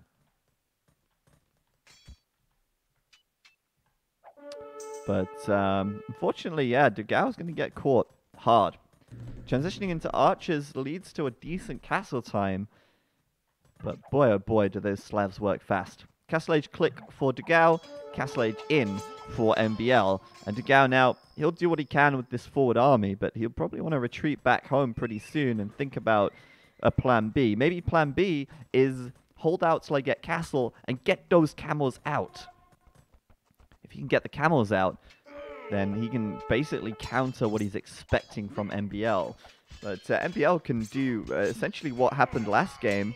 And oh my goodness, my second monitor's going a bit kooky. Hopefully the stream's okay for you guys. But yeah, as I was saying, if Dogao goes for camels, it might be a bit predictable. And MbL can do what Dogao did last game and add spearmen and pikemen to kind of counter the camels. So it's probably pretty good still for MbL. Dogao does have a counter unit at hand here, though. It's not like Slavs and Franks, where you can't make camels, since neither of them have them in their repertoire. It's really just a case of, this time, Dogao having a counter unit. He's walling up his woodlines with houses. That's what I like to see. And he's saving up for those camellos very soon. He'll have it. MbL is probably going to be quite frustrated by that. I know I would be. I was like, God damn it. Bloody house walling. Still, these knights, they've got bloodlines and +1 defense. They're not too confident about taking that fight, though, with all those spearmen in there. 6 spearmen on the field for Dogao. On the front, though, MbL keeping his scouts alive, and Dogao has to retreat back from the gold. Here's the camels. The camels are coming out 2 by 2. Hurrah. Hurrah. For Dogao at least, but he does need to get back onto the gold at some point, as he's spent it down pretty quickly. He's even doing crossbow and bodkin as well. I like that, because he can... Oh man, Dogao, I love this. I love this. It's going to be this kind of... Well, I presume it's going to be this really good aggression from him here. He'll probably do 2 TCs, but camels, crossbows... Do all the upgrades. I've heard they're quite cheap for the Chinese. And take the fight with just every counter unit. It's like he's thinking 2 steps ahead. He's thinking, right, I'll make camels. That means MbL might make pikes, which will counter me. So I'll upgrade to crossbow, which can counter the pikes. Now what I'm expecting to see is MbL to add a siege workshop to counter the crossbows. And we've gone full circle. But Dogao is adding a monastery because he's thought even further ahead. And he's thinking, hey, I'm going to add some monks for good measure as well. And maybe, just maybe, get some converts on the siege as well. Hey there, Orian. Good to see you in the chat. I haven't seen that emote before, but that is freaky. Let's not, shall we? I guess that's just... Oh, God. I don't want to look at the chat now. I was kind of excited to see you in the chat, Viper, but now I'm just disappointed. Now I can't bear to look. Right, so, as I say, he's going to push forward. There's the siege workshop. There's the mangonel. And we're going to see the monks, I assume, coming in fairly soon also. But, oh boy. That economy. That Slavic economy. He's on 3 TCs. He's got food piling up. He's got plenty of resources for knights. Plenty left over for a couple of mangoes. And now it's really going to come down to the sort of, I guess, like the micromanagement, like how they manage this fight. Dogao does indeed go up to 3 TCs as expected here. But this next fight is going to be so crucial. You know, Dogao has to try and pick off or to convert those mangonels. And he's also got to be very careful not to lose his crossbow. At the same time, if MbL does switch into pikes, which he's not done yet, he's got to make sure to try and focus down the pikes, while simultaneously keeping his camels out of the way so that he can counter the knights. Still, as I say, there aren't any pikes out, so it doesn't look like MbL's going down that route. It looks like a big commitment to knights for now, but he's still missing +2 defense, which, to be honest, is a problem. And I'm wondering what is going on right now. It looks like we've got some power issues in the studio. Like, the lights are going, like, up and down, dimming and getting bright again. But hopefully there's not some serious problems here, and we're all good on the streaming side of things. But still, I mean, I'm kind of hyped for this, because both players have kind of given each other a lot of space. This is probably the only game that we've seen so far, and at this point we've seen 3 games, where both players have sort of just allowed themselves to have space, you know? And oh, MbL, he's going to get caught out of position. Dogao, no, caught sleeping at the wheel. That was a free mangonel right there. But not today. Unfortunately, Dogao just missing his opportunity there to pick off the mangonel. Another stable coming in, a bigger commitment to camels. You know, Dogao's seen how many knights there are, and he's like, yeah, let's get some more camels in there. He's also seen the siege workshop as well, so he should have known the mangonel was coming. I'm just wondering, with 2 relics in, if Dogao really thinks this is going to go to the late game. At the very least, though, he can go for some conversions, but don't get stuck. Don't get stuck, because that mangonel is coming in. Big shot comes through, but it doesn't hit the crossbow. That's the most important thing. The upgrades are even. Oh, wait, sorry. They were even. But the timing for MbL is fantastic, actually. He just got +1 attack and defense before coming into fight. Last time I checked, the upgrades were even. This time, MbL is coming in with the advantage. However, the counter unit, the camels are out. And they are doing a pretty good job of cleaning up these knights.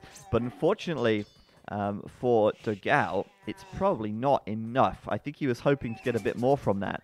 However, throwing down an extra stable, continuing to throw out more and more of the camels. And now we see scale mail armor. We're expecting to see some pikes. Well, I thought we'd see some pikes. I thought these would be barracks when I saw scale mail armor coming in. But actually, the barracks are coming up a bit further forward. It looks like MbL is hunkering down for some big production. And it seems like the Imperial Age is the last thing on his mind right now as he throws down barracks and stables to just increase his output. He is throwing knights into camels, but the camels are lacking those upgrades still, which is disappointing. I thought he'd have got more upgrades in by now. This fight right here going well for MbL because he's just reinforcing it a little bit better. However, with more camels coming through, Dogao could turn this, but no, he's going to go back. So even with the counter unit, he's not able to do it because he's just outnumbered too heavily. And MbL might not be trading as favorably as he'd like, but it's favorable enough right now because with the momentum on his side, he can just keep pushing and pushing and pushing and prevent Dogao from building up enough of a base of camels. And boy, oh boy, does Dogao want to make a lot of camels here. Unfortunately, he's just overwhelmed. And like I say, the momentum is on MbL's side. MbL going for the killer push right here. He wants to end the game now. And as well, with all these knights running over Dogao's farms, doesn't look too good for the Brazilian player. He's down to 82 vils. He has actually added a 4th TC as well. And with MbL fighting under his farm, under his TCs here, maybe Dogao is okay with this situation, but nah, I don't think so. GG is called as more and more knights continue to stream in. And, well, that's the end of that. It's insane, right? I don't think you want to let the Slavs get that much space. I don't really think you want to let the Slavs get that many farms, because then they can do that. MbL didn't even care that Dogao was making camels. He didn't care one bit. He just threw every knight into the fight and was like, well, I'll just outnumber him. Right? And he did. He absolutely overwhelmed him. He had the upgrade advantage and he had the numbers advantage. And with that, he took the W. Well played to MbL, piling through the middle of the map there. And just, you know, at that point, he'd got enough eco, he'd got enough vills where he could just, you know, open the floodgates and away he goes. And it's a little bit harder to do that as the Chinese. Still, I think Dogao probably could have made some more camels, probably could have held off a little bit. But in the end, it wasn't to be for Dogao. It's 3-1 for MbL right now, and we're going to back out of this game, and we'll be going to the next one. I asked them if they'd have a short break, but they've launched the next game. These guys are, like, thirsty to play. They're like, I want that $150. I'm not stopping for anyone. Well, they better stop for a second, because I need to drink some more tea.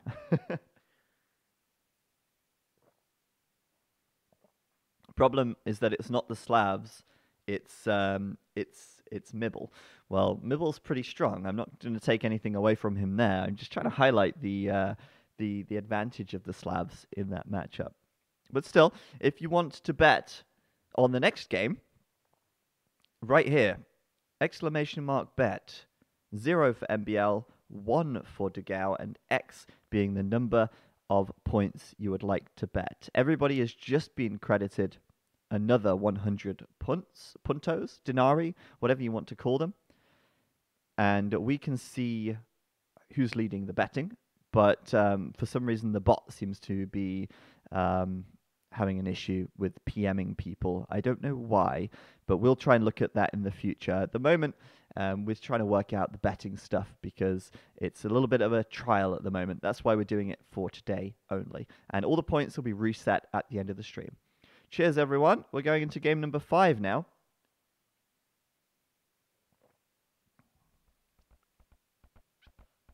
Welcome back to MbL versus Dogao, best of 9. And, well, I asked if they'd have a little break. It seems like they didn't get that memo. I was hoping that we'd have time to sort of go over the betting again and be able to talk a little bit more about the games in detail. But I think we'll do that at the end. I know the guys in the office are working tirelessly to make clips and highlights and bring us a highlight reel at the end of the show today. So we'll look forward to that as we go into game number 5 here. Look at this map. I'm just going to come out and say it straight away. MbL, he's in the green. He's taken the Celts, and his map is just delicious. Look at this. You know, earlier when I said, yeah, you're never going to see a map and be like, yeah, that's a good map. Well, actually, I'm wrong. I'm very wrong. Because that map, oh, it's a good one. It's so easy. Like, look at this. He just has to close this and close this, and all he has to worry about is the north side of his base. It's everything is like in this circle of trees. He's got a perfect back wood, back berries. His gold's forward, but he could easily build out here as well. And this is just pretty. It's a pretty map. Dogao, on the other hand, well, that gold's a bit far forward, isn't it? That wood line off to the side is his only wood line, unless he wants to come halfway towards his enemy and take the wood line over here. His berries are kind of forward. His stone, even though it's at the back, is not too great against that wood line there. And this is obviously no walls mod as well. Now, what what Dogao does have are these cliffs on the right side. He could certainly try and work with those, but he'd be walling way too far away from his base to realistically get away with that. And yeah, I mean, I'm not feeling Dogao's map, to be honest. So he better be feeling the Huns, because he's playing the Huns in the blue to the northeast over here. And so Huns versus Celts, this is basically our first game, but the shoes are on the other foot. They've swapped places. Dogao in the body of MbL, MbL in the body of Dogao, or maybe not quite that extreme. I think it's really just Dogao playing the Huns and MbL playing the Celts. And, well, first game, it was the other way around. But Dogao, probably recognizing that his map isn't too great, he's going for the lame.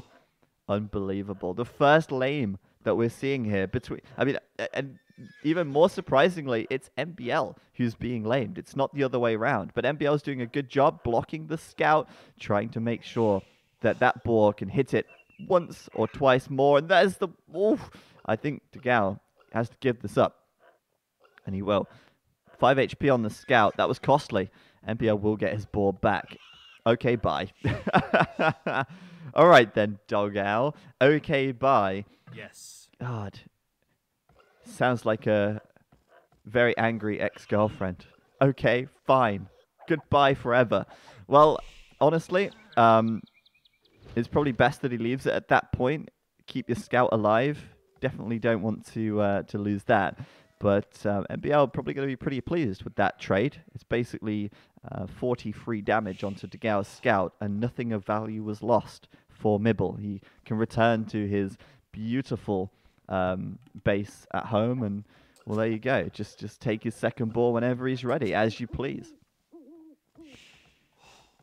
So I want to see Dogao getting aggressive here with the Huns. I want to see him abuse that the strength of this civ. You know, he's shown that he can be really good with his unit control, and he can absolutely pick off villagers in MbL's base, even when his base seems to be quite well defended. We saw it on that game that he won in game number 3. You know, he was there raiding with scouts. MbL had prickly pikemen all over his base, and yet Dogao was still finding vills. And if he can do that with the Huns, then he's going to find a lot of vills, because they're so good at raiding. Cavalry archers, scouts, you name it. And I hope to see Dogao doing just that. MbL, 2 vills on the gold. Seems like we'll be seeing man-at-arms here, as the militia's being queued up now. And essentially, maybe MbL's thinking, you know what, I'm going to show him how it's done. I'm going to show the big dog how a big tower rush play looks like. Maybe not towers, but certainly men-at-arms. Remember last time? Remember the first game, Dogao going forward? It looked like it was going so well, and then it backfired. We'll see what Dogao can do here. Now, this to me says that he's being very cautious. He's building the barracks right in front of the TC, and he's going to be adding the stable, I imagine, pretty close as well, within TC fire range, because he knows there's a very good chance that there's some men-at-arms or militia coming across the map, and the last thing he wants is for that barracks, or sorry, stable to get denied. We've also got an outpost coming up here. This is really good. So important that he has vision out here. He cannot afford to get trushed on this wood line, because if he doesn't, then he has no wood line. That is the only wood line. There is no secondary wood line. I mean, Dogao would love a secondary wood line, but he doesn't have the luxury of having one. Unlike MbL, who has like a secondary, a tertiary, and a whatever comes after that wood line. So yeah, MbL coming forward. 4 men-at-arms about to pop. 5th one on the way, actually. It's going to be high aggression. Dogao knows it's coming. His scout just died. He sees it. He's got to run away. I was going to say wake up, but he did bring them away in time. And like I say, he built that stable close to the TC, but now he needs the house walls. Not like this. Okay, okay. And all the wood is denied. All of the wood is denied. Now, Dogao not losing any vills, but losing a lot of gather time right here. And a villager death is inevitable. Using the scout to block. Very well done by MbL. Dogao now just... Oh, it's a mess. Oh, it's a mess. But the scouts are here to save the day. He has to fight with the vills. If you can fight with the vills, you can push this away. 3 scouts, a 4th scout coming. Nope, no 4th scout coming. But the villagers ready to bear arms and rise up against the men-at-arms. We'll see, though. Dogao adding the archery range now. He's got to get the archers out, but he's got no gold income at the moment. He's not on gold. His villagers risk here. He's already lost 1. Fortunately, they are even on villager count, and he's able to get in there and fight with the vills. Quick micro, good micro here is going to be essential, but the spearmen are taking away the scouts from Dogao. He's got to fight with the vills. He's added an archer, but that's not going to be enough. Good villager fight. He'll find the scout. That's great. He can send his own scout out now to deal with that, and the single archer at the back can maybe even pick it off, but... Oh, 1 HP. 1 HP, and oh, Dogao. It's like that tiny lapse of concentration, and it's done. He's going to bring the vills to fight now. If he can keep all of these villagers alive, that is going to be huge, but it is a tall order. A lot of these villagers getting very low. That scout's on 1 HP. Just hit it once, and all of the scouts... Oh, all of the villagers, sorry, staying alive for now, but the first scout villager even goes down. I don't know why I keep calling villagers scouts. Probably because Dogao... needs some scouts or something, but hey ho, he's lost a vill, but it could have been much worse. A lot of these villagers are very low, incredibly low. But for now, Dogao still needs to micro his army and take out these men-at-arms. A couple of them getting lower. I think MbL is going to be kind of happy with this, but MbL hasn't done as much damage as he would perhaps like. Dogao is ahead. Sorry, he's not ahead. Sorry, I was looking at the wrong player. I was like, no way Dogao's ahead. Sorry, he's behind by 2 villagers, but that's not like game ending. He's actually defended this quite well so far. MbL now needs to transition, but it looks like a transition is the last thing on his mind. He's going to continue adding in men-at-arms, and he's doing +1 defense on his men-at-arms as well. In fact, he's being so cheeky. He knows that Dogao is not on gold. So he's adding more men-at-arms, and he's got +1 defense. So the archer, the single archer, only does 2 damage. The skirmishers only do 1 damage anyway, but if he gets fletching, then they still only do 1 damage. So the +1 defense men-at-arms from MbL coming through. I wanted to say he was memeing. He's not memeing. But this is awkward, man. This is awkward. If he can get to his hill... If he can get to his hill, you know what? Makes no difference if he gets to his hill. 25% of 1 is still 1 when it comes to Age of Empires. It's still going to be awkward for him. I just can't believe that Dogao has the balls to grab these deer on the front of his base. He's still grabbing the deer with the 4 vills. Now he's actually bringing them over. Maybe he'll fight, but I think it's better to drop the food first because you don't... Oh, no. No, don't lose the vills. Please don't lose the vills. Not with this much food on board. GG Padina asking in the chat, what is the prize? It's $150 dues. And, well, if idle time is being considered, then MbL is way ahead. But overall in villager count, there's only one difference between them. And Dogao is starting to mass quite a lot of skirms now. These man-at-arms are a problem, but they are certainly going to be less of a problem very soon, as a couple more scouts come out and the micro from Dogao keeps most of his skirmishes quite safe. Here we go. No spearmen in the mix. No spearmen. This is the time for the scouts to go. Fletching coming in as well, and well, I can't believe that MbL is continuing to add more men-at-arms. That's so unusual, but it's so cool. I love it. I really love it. And they're actually doing a really good job. They're being a really good sort of meat shield for the skirmishers and archers in front. Fletching done for both now, and MbL now doing wheelbarrows. So I'm assuming MbL's thinking about Castle Age very soon, as, wow, he's got a lot of farms. So as soon as he shifts gears into archer production, that Castle Age tech can be coming in pretty quickly here. Oh boy.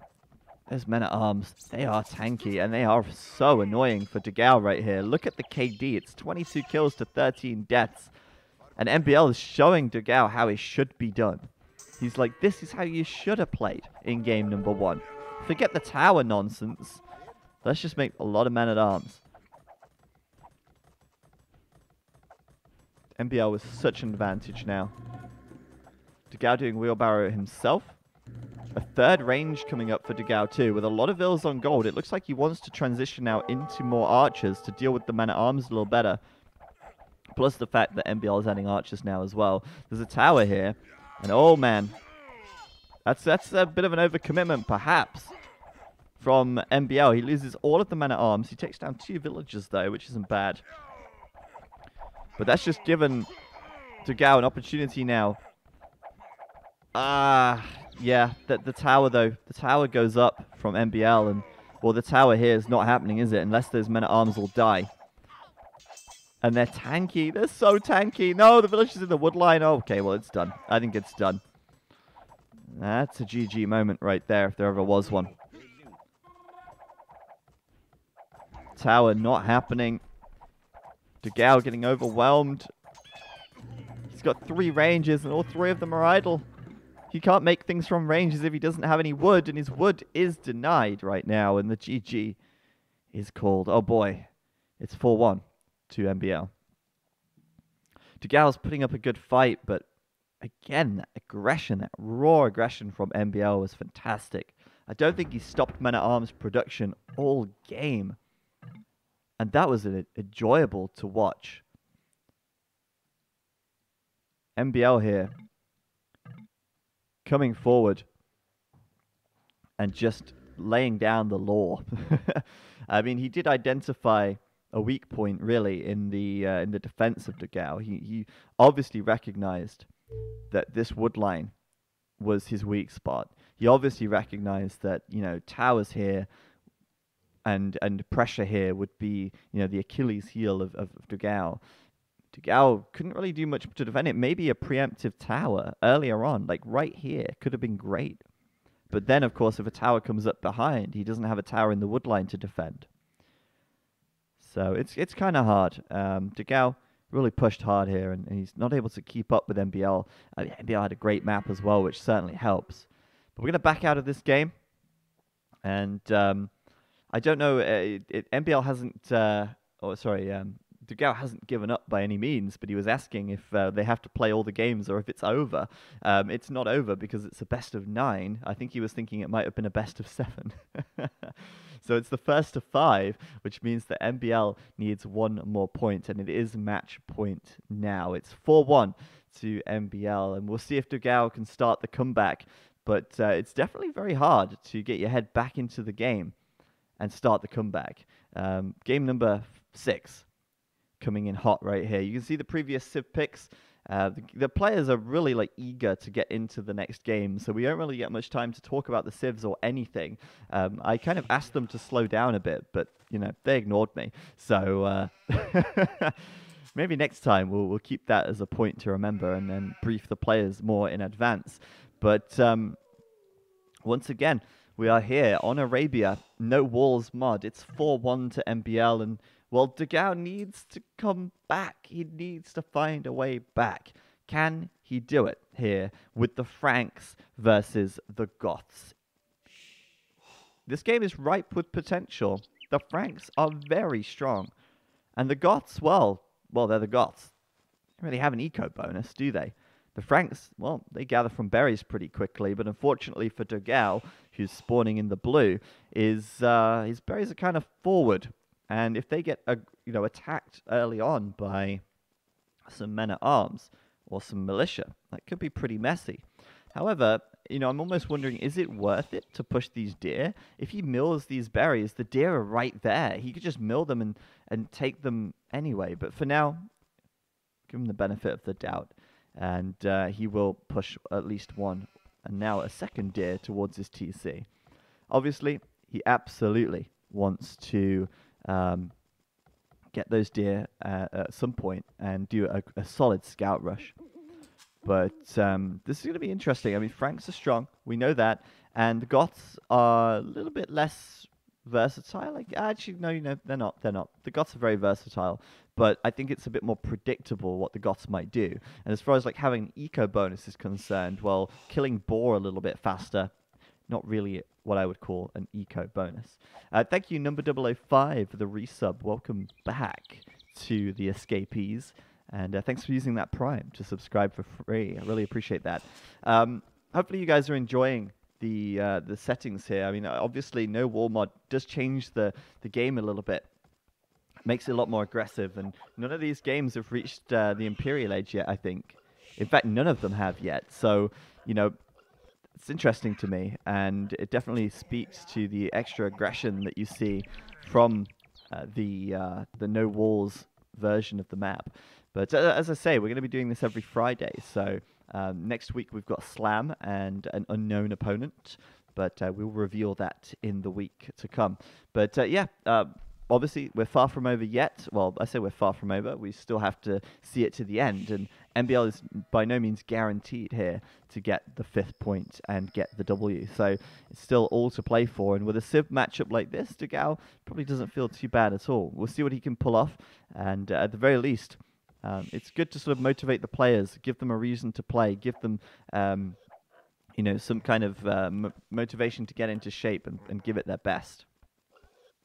So the forward of MbL's base, he's got a lot of gold, and that could be harassed quite easily. It's kind of hard to defend that. His stone is also very hard to defend. He has got a very nice wood line at the back. His berries are a little exposed, but he doesn't have a map nearly as good as the last one. Apparently my mic is a bit weird. I don't know what that's about. I don't know if maybe the guys in the office have changed something with the mics, but if they could look into that, that would be great. I don't know if the mic's any different now to before, or maybe I just have a very bassy voice. I don't think I do, though, so it's probably the mic. But yeah, Dogao adding his barracks. That's early. Does that mean that Dogao isn't going scouts as the Franks? Does that mean he's going to go men-at-arms as the Franks? It looks like he will. Oh my goodness. Ich willen. Ich werde. He's going to actually meet MbL head-on, by the looks of it, with men-at-arms. I thought he'd take the advantage of the Franks scout HP and just go for that, but nah. Adding the mining camp, and I think MbL sees it as well, so he knows.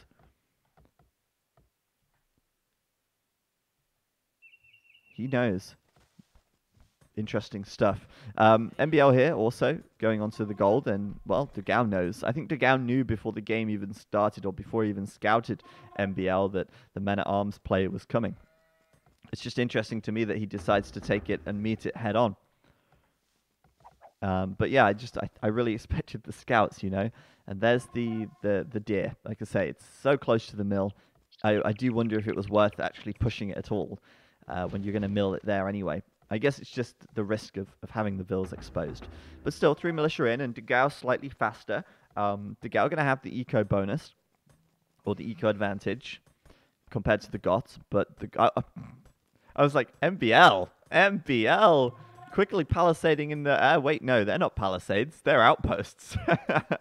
So, yeah, there are still, you know, a one-tile building that you can build. It did cost him some stone, though, so, you know, you win some, you lose some. It's just MbL things, you know. He is an outpost rusher, after all. And MbL now. 4 men-at-arms. 4 men-at-arms coming in from Dogao as well. And hopefully not going to run straight into the TC. What are you doing? Dogao! Behave! Stop this madness. You know the TC is there. It's shooting at you.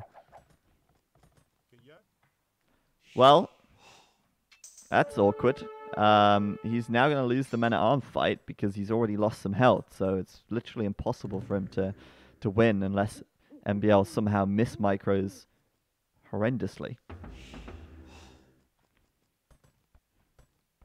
Archery range on the front for MbL.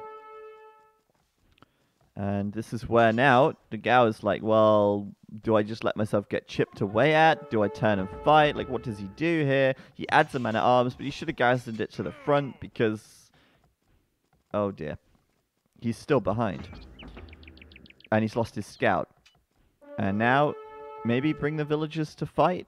Maybe? Just, yeah, do it. There's an archer here as well. And we're going to see more men-at-arms from MbL here as he transitions into archers of his own. Oh boy. Oh boy, oh boy. But yeah, kind of rough for Dogao, losing that early engagement. He's lost some villager time as well now. He's also adding his blacksmith. Got a single range. And MbL has 2 ranges up, so we're going straight into skirms here for MbL. Interesting decision. Blacksmith as well for him. A freak archer pick though, so you know Dogao's got something going for him here, and that's also an extra villager for Dogao. So you know it was a rough start, but he can absolutely turn this around. Fletching coming in, and MbL with fletching as well. 2 archers, and oh, this is not a good fight for Dogao. He needs to go back. He has to go back, and he needs to obviously focus fire the men-at-arms with the archers here. That's 4 damage per arrow. That's an easy pick, but he has to make sure that his archers stay out of range of the skirms, because if they go down, that's a problem. But a good fight here. Another archer coming out on the side. The men-at-arms making their way to the back, trying to take out the skirms. Meanwhile, MbL trying to focus down the skirms, but the skirms getting picked off. A good fight for Dogao, all in all. 9 kills to 6 deaths. Dogao has repelled MbL, and MbL now switching into archers. He'll be spotted. Dogao going to keep an even military score, so that's good for the big dog.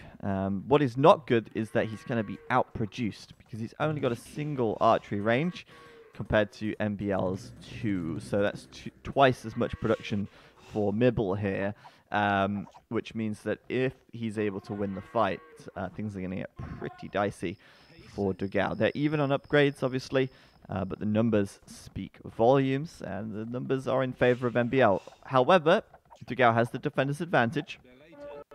So this fight here is absolutely fine. The problem comes when the 2 reinforcements turn up. And the 2 reinforcements are turning up pretty quickly. This is where Dogao shifts gears. This is where Dogao is like, right, I need a stable. Now this is going to absolutely kill Dogao's castle time. But it might be okay because MbL's map isn't perfect. It's okay, but it's not perfect. But MbL is like having the same idea at the same time. Now Dogao is thinking, yeah, I'm going to add some scouts. Going to shift gears, add some scouts. This is great. I'm going to overwhelm MbL. He's kind of far forward. But the problem is that MbL is adding scouts of his own. 3, in fact, immediately being queued up. He's even got the defense upgrade for them. So I thought this switch of gears would be good, but it's still going to be a bit risky for Dogao here. However, with the extra Frank HP on the scouts, that could work out in his favor. And actually, it looks like MbL did cancel that defense upgrade as well. So I'm surprised at that. But the scout's coming, and obviously MbL has no idea, and Dogao has no idea. But he will see the first scout very soon, and he's actually pushing out. Oh, this is risky. He's going to push out. He's going to see the scout now back. Immediately back. You saw the scout. Okay, okay, don't back. All right, that's a mistake. Now, that's a couple of free kills for MbL. And Dogao's like, well, I've got a couple of scouts over here. Maybe I could do something with them. But he kind of wants to lure MbL a little bit closer so he can turn this around. There you go, the turnaround. MbL's got quite a few archers mixed in here. The first scout dies almost immediately. They're getting focused down so quickly. Second scout nearly dead as well. And all in all, villager counts are close. But the military lead for MbL is starting to grow. 4 additional military for our Norwegian player. And a second stable for Dogao. Oh, that's a big oof from me. Oh, is he going to keep making archers, though, as well? I think he should. But a second stable. Did MbL scout that? I think he did. He saw it. I don't know if he saw it was a stable, though, but he knows that something's coming up there. And I guess Dogao is all in right now. That's it. Wheelbarrow is being researched. And it's time for the all-in. +1 defense is done for both. And the problem here that I see is that if Dogao doesn't win this and MbL gets a good number of scouts out, he'll eventually get bloodlines. Oh, well, there's the bloodlines. And then his scouts will be better than Dogao's scouts. So Dogao's scout advantage, I think he should have gone scouts earlier on if he was going to do scouts. But, yeah, it's a problem. This is a problem. MbL here doesn't really want to engage, but he knows that if he runs at these villagers, they'll run away, so why not, right? And there's bloodlines. Now he's going to take the fight. He's going to push, but MbL is fighting uphill. Dogao has a greater number of units. It's an extra 11 HP for these scouts with bloodlines, but Dogao has a lot more scouts. This is a great fight for Dogao. He's preventing the scouts from getting onto his archers and skirmishers. He's doing a good job of picking off MbL's units, and MbL's wheelbarrow is later. +1 attack as well for Dogao's scouts here, giving him every advantage he can find. And this should be enough now to push these scouts away, cleaning them up and allowing him to maybe chase down the army from MbL. He's got to be careful, though. 4 scouts versus this many archers. Basically, it's a suicide mission. But if he can follow it up with his own skirms and use the scouts to tank, then that is going to be great. Here we go.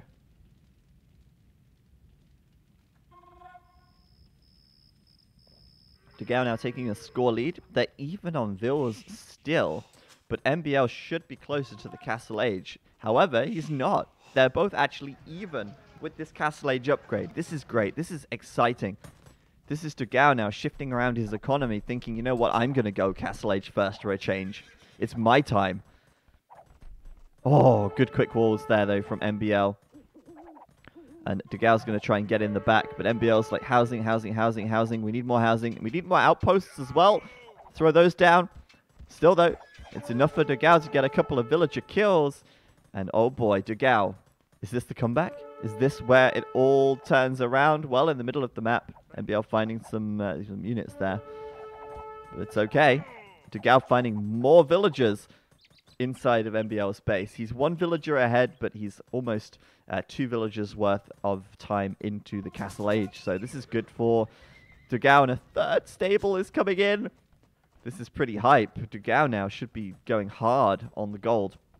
He's doing the gold mining upgrade, and it looks like we're going to see 3 stable all in from Dogao. He wants to push this advantage, and he wants to push it hard. This is the first game where he's been up to the Castle Age before MbL.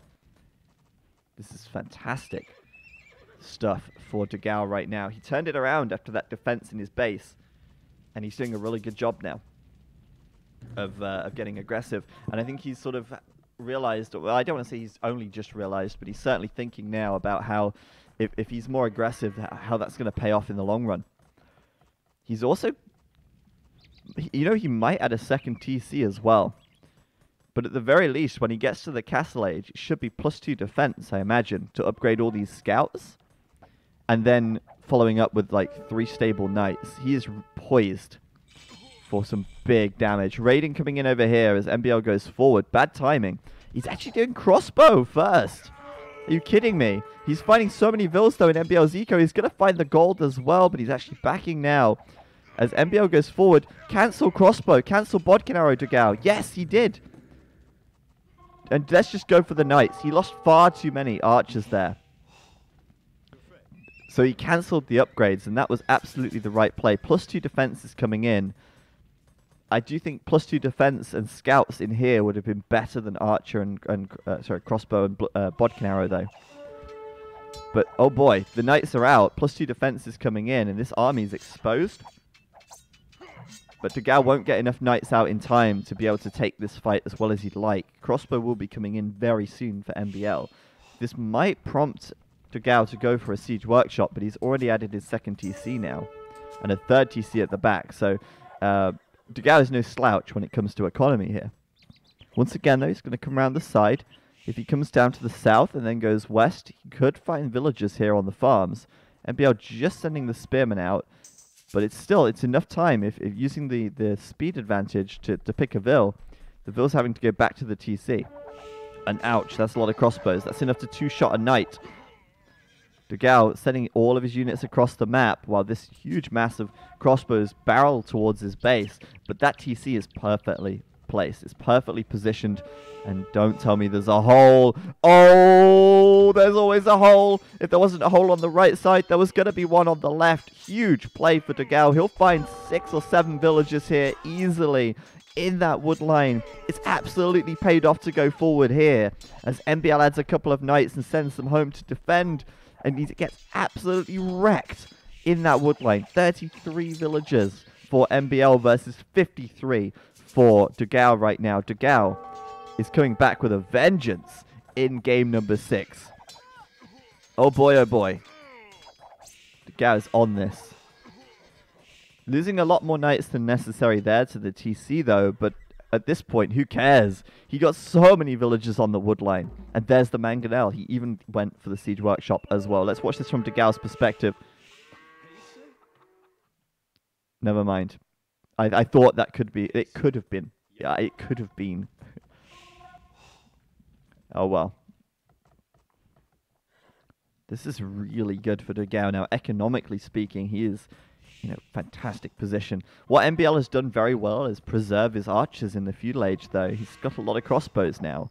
And that's enough that Dogao doesn't want to engage, but it's also enough to justify making a couple of mangonels to defend. And Dogao is going to send his army back again to the same wood line, this time with a few archers here to try and take out the spears.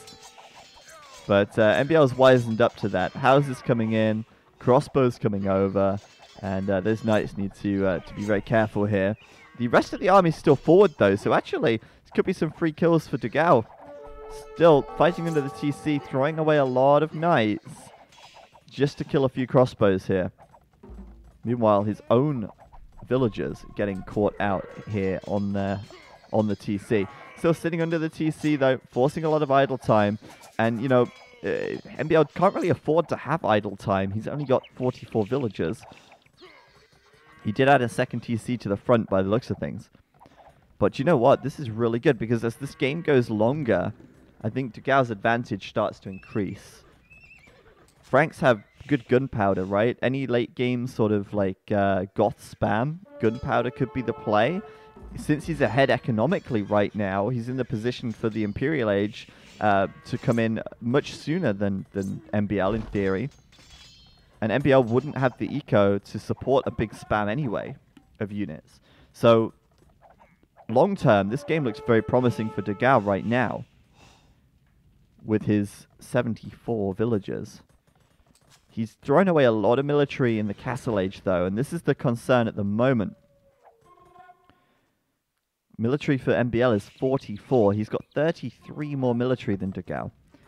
And although Dogao has mangonels and some knights, It's no guarantee that these mangonels will hit the shots. There's no guarantee that his knights will be able to clean up these units, but he will take a shot now, and he shoots straight over the tops of those knights. Big mistake.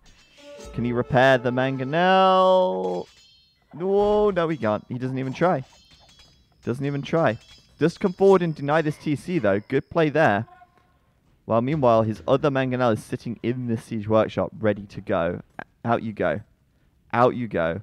MbL, though, wide stance. Still, bigger army diplomacy seems to be the winning factor here at the moment. MbL doing considerable damage in the back of Dogao's base. Dogao can't engage, but he's like, whatever. 6 knights in my enemy's eco, that's fine for me. And that is the doubt TC right there. You wouldn't think it would be a doubt TC, but it is for now. Dogao killing so many villagers on this side of the map, or his own villager count only increases. Meanwhile, he's pushing up the hill. Good play by MbL, though. He does take out that mangonel without taking a big hit. But MbL now backing up to the corner, and this is perfect. MbL's trapped. He's going to lose all the crossbows. He shoots. He scores. They're all dead. And Dogao has basically won the game right there, in my opinion. MbL did not kill enough villagers to start to equalize this. And Dogao is basically going to start to dominate this game as it goes forward into the Imperial Age. Maybe Dogao will do a MbL and just go for an all-in sort of Castle Age play, but I think we'll see some cheap Frankish castles coming down to defend his base.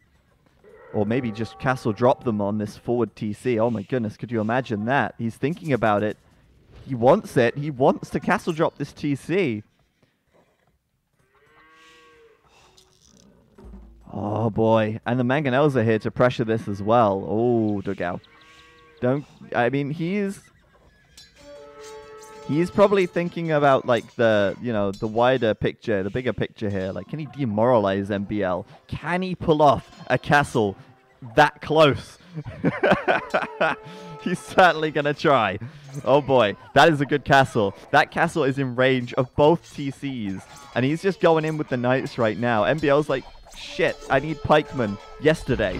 Too late. The spearmen are dead. The crossbows, they don't have enough firepower. He lost too many. GG is called. That castle was going up. And that castle would have ended the game anyway. MbL knows it. Dogao knows it. We all know it because the GG was called. And Dogao takes game number 6. He's on the comeback.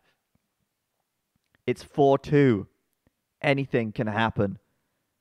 Let's take a look at the civs real quick. We've got 3 games remaining. We might only see 1 if MbL wins again now. But a lot of the civs, a lot of the stronger civs already taken here. Celts, gone. Huns, gone. Slavs, gone. Franks, gone. Chinese, gone. Malians still available for MbL. Dogao has Goths if he really wants to choose them. But the options are becoming more limited as this series goes by. So everyone can get some puntos. This is how you do it. You bet by typing !bet 0 for MbL, 1 for Dogao, and then the number of denarii you would like to bet. We are continuing this experiment with the betting. The winner, whoever has the most points at the end, does get a game of their choice on Steam, up to $50. But this is really just a trial. So get your point, type ! points to see how many points you have. !bet 0 for MbL, 1 for Dogao, followed by the number of points you would like to bet, or denarii you would like to bet. And the winner, as I say, will get that Steam game. But all the points and all the denarii, I should say, will be reset at the end of the stream. Because, as I say, this is just a trial for now. We'll be doing this next Friday as well. So if you haven't already, give us a follow. Hit that follow, smash that follow button. Smash it. And you'll get an email notification when we go live with more show matches. Next weekend, next Friday, we're going to have Slam against somebody else. We don't know who yet. And we'll continue with the bets next Saturday as well. Badrang, thank you for gifting a sub to Patao, sorry. Awesome stuff. Thank you for the support. We really appreciate it. You are the reason why we are doing what we are doing. And welcome Patau to the Escapees. So now, I mean, who's gonna bet for MbL now? I mean, it's 4-2, right? But Dogao's shown that he's not going down without a fight. This is good. This is really good. I'm enjoying this thoroughly. I'm having a great time here in the Escape studio. I've got the Escape logo behind me. That is a real thing. It's a massive like light box in the shape of the Escape logo. You can't see it all because it's cropped out, but you'll see it some other time, I'm sure. And this studio will be the home of future LAN events as well. We're hosting an AoE 3 LAN here in the summer. Who knows? Maybe even ECL will be here if Microsoft don't decide where it's going to be in time, because they still haven't. But Badrang, you crazy guy, thank you for the other sub, another sub even, to Zuhao. Thank you very much. Welcome back, Zuhao. 2 months to the Escapees. Let's carry on. We'll continue with game number 7. In we go. MbL Dogao, best of 9, game 7 right here. Dogao is coming back from the brink of death. That's a bit over the top, isn't it? That's a little bit extreme. He's coming back from the edge of defeat. Maybe that's a little bit more reasonable. He's playing in the blue. He's up to the northeast of the map, and he is playing as the Mongols here. And to the southwest in the green, it's MbL. He's taken the Aztecs. And I'm surprised we didn't see these civs earlier, to be honest with you. Really, I thought we would have seen these civs coming out earlier on. But nope, they're saving them till the bitter end. And, well, Aztecs, Mongols, oh boy. Aztecs, so strong on Arabia. They are like king of the desert. They are king of Arabia. Back in AOC days, they were the #1 Arabia Civ, and they're still up there today as one of the very best. So it is shocking that we don't see them until game 7. It's shocking that we didn't see the Incas or the Mayans even as well, right? But, you know, Aztecs I would have expected to see earlier on for sure. Mongols as well, another like top tier Arabia Civ. Here they are in all of their glory, fighting for Lord Genghis.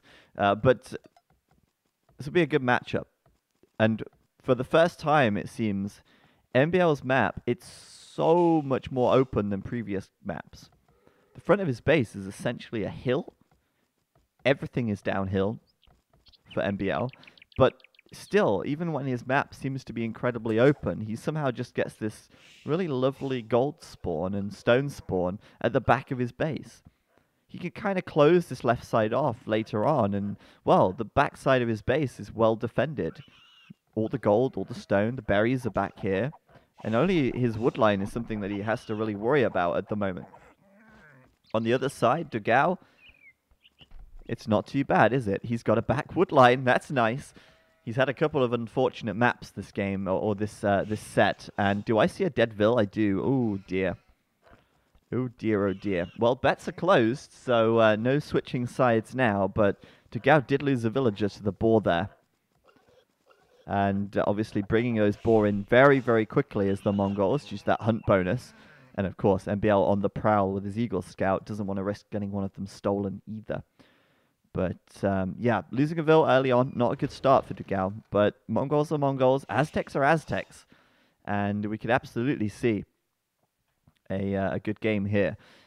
Dogao's map, as I say, it's not too bad. His gold's forward, which means he can't really saturate it very well. And are you kidding me? MbL's laming the sheep. He really wants to win, doesn't he? Jesus.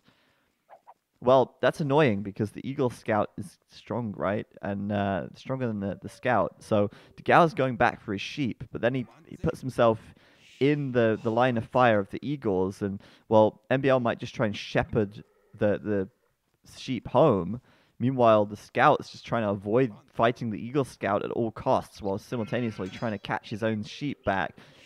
It looks like he'll end up getting one stolen. The other one will loop around the woodline and get away, unless the Aztecs come around on this north side. But no, he's going to go back. So, yeah, I mean, at this point, Dogao not off to the best start. He's down a sheep, but hey, he'll get the deer in. He's going to get those at least, and in fact, he'll get all of the deer, so that's good as the Mongols. And I think he'd rather have all 4 deer than potentially lose 1 sheep. You know, it's not worth chasing that if he can push the deer instead. So I like this a lot, and I think this will be great. But obviously, the Aztecs, the 5 militia drush is on the cards. There's Loom being completed now, and well, look, MbL still has 100 gold in the bank, but he won't queue up a single militia until he's clicked up to the feudal age first. He's going over to gold, and he wants, in this case, to do men-at-arms instead. So we'll see that coming up. Obviously, Dogao's going to scout that barrack straight away and not run straight into the TC, hopefully. There you go. Good stuff for Dogao. He's up to feudal way faster, of course. That's what happens when you're against the Mongols. They are blazing fast. And the stable coming up here will actually make a nice wall between these 2 wood lines. That's actually good for Dogao as it blocks off the front of his base. It does sort of integrate his main stone, and his main gold's still rangeable from behind this wood line. But it does make his map just a little bit more manageable. Dogao going to see the barracks and know that, well, it's Aztecs. There'll be some men-at-arms coming. He sees the 2 vills on gold. Dogao knows what's going on. But it doesn't stop him bringing his scouts forward. This is kind of awkward because men-at-arms are reasonable at fighting against scouts. It's up to the scouts to take out the men-at-arms with micro and try and pick them off one by one. So we'll see what Dogao can do. Obviously, if he gets over to the gold, that'll be pretty strong, but it's likely MbL will spot him and, you know, consider putting outposts there to wall them in, or maybe a house this time. We'll see. But it's not so straightforward for MbL. You can't just walk straight across the middle of the map. You just have to go around the top side of this wood line and then in. But the berries are exposed at the front. And with the spearman in tow, oh, well, Mother Nature getting involved here. He'll have to turn around and fight that, taking a little bit of damage on the spearman, nothing too... I'm worried about these vills, but Dogao's in the back. Spearman is already here, however, and he does have to fade from there. Scout raiding from Dogao has been strong this game, or this series so far, but unfortunately with 3 spearmen in great locations, it's unlikely he's going to be able to actually follow this up with any real damage. MbL, though, interestingly, with another barracks, and Dogao's going to see that. That's interesting. Here comes the man. Oh, whoa, whoa, whoa. He cancelled men-at-arms. He's only doing militia right now. If those were men-at-arms, I think we would have seen 2 dead villagers right there. But in fact, he's cancelled it. He's changed a plan. Eagle Scouts, double barracks, Eagle Scouts. You don't see Eagle Scouts too often in the Dark Age. Oh, sorry, in the Feudal Age. 60 seconds to train. And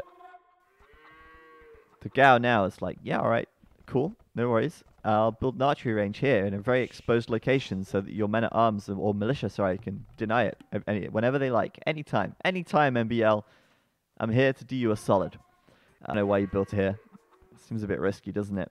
But he's coming back to deal with this. The scouts are coming in, and the villagers are coming over to try and pick off that spearman, of course. And without men-at-arms, well, what are you going to do, MbL? Not a lot is the answer, to be honest. There you go. That's going to get cleaned up. And Dogao will safely get his range up, knowing that there are Eagle Scouts on the way. 4 of them, to be precise. And the second range, classic transition for the Mongols. And we're going to see archers against Eagle Scouts here. 2 pierce armor on the Eagle Scout. 50 HP and a hell of a lot of speed as well. So we'll see if MbL can pull this off. And yeah, as Onlu is saying in the chat, it's actually not 60 seconds with the Aztecs because they do create units faster. So it's more like 50 seconds, but it's still a lot of time to produce a single unit. They're the slowest producing feudal units in the game. I mean, a scout trained in 35 seconds. So it take years in comparison to that.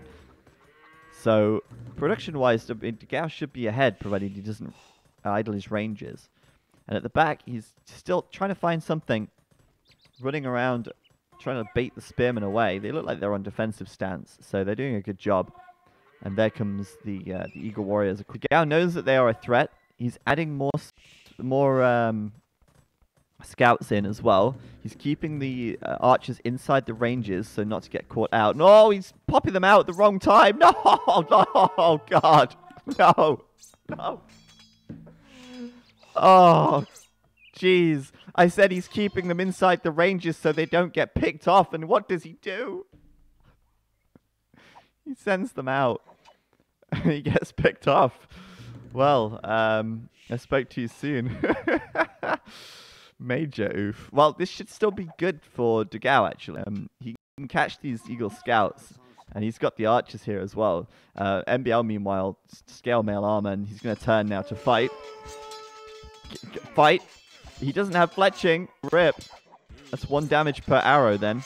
And I think that's going to be quite good for the Eagles. But with reinforcements coming in and sheer numbers on Dogao's side, he should clean that up. But not without taking quite a bit of damage. Still, overall, that's pretty good for Dogao long term here, as it takes a long time for MbL to replenish his.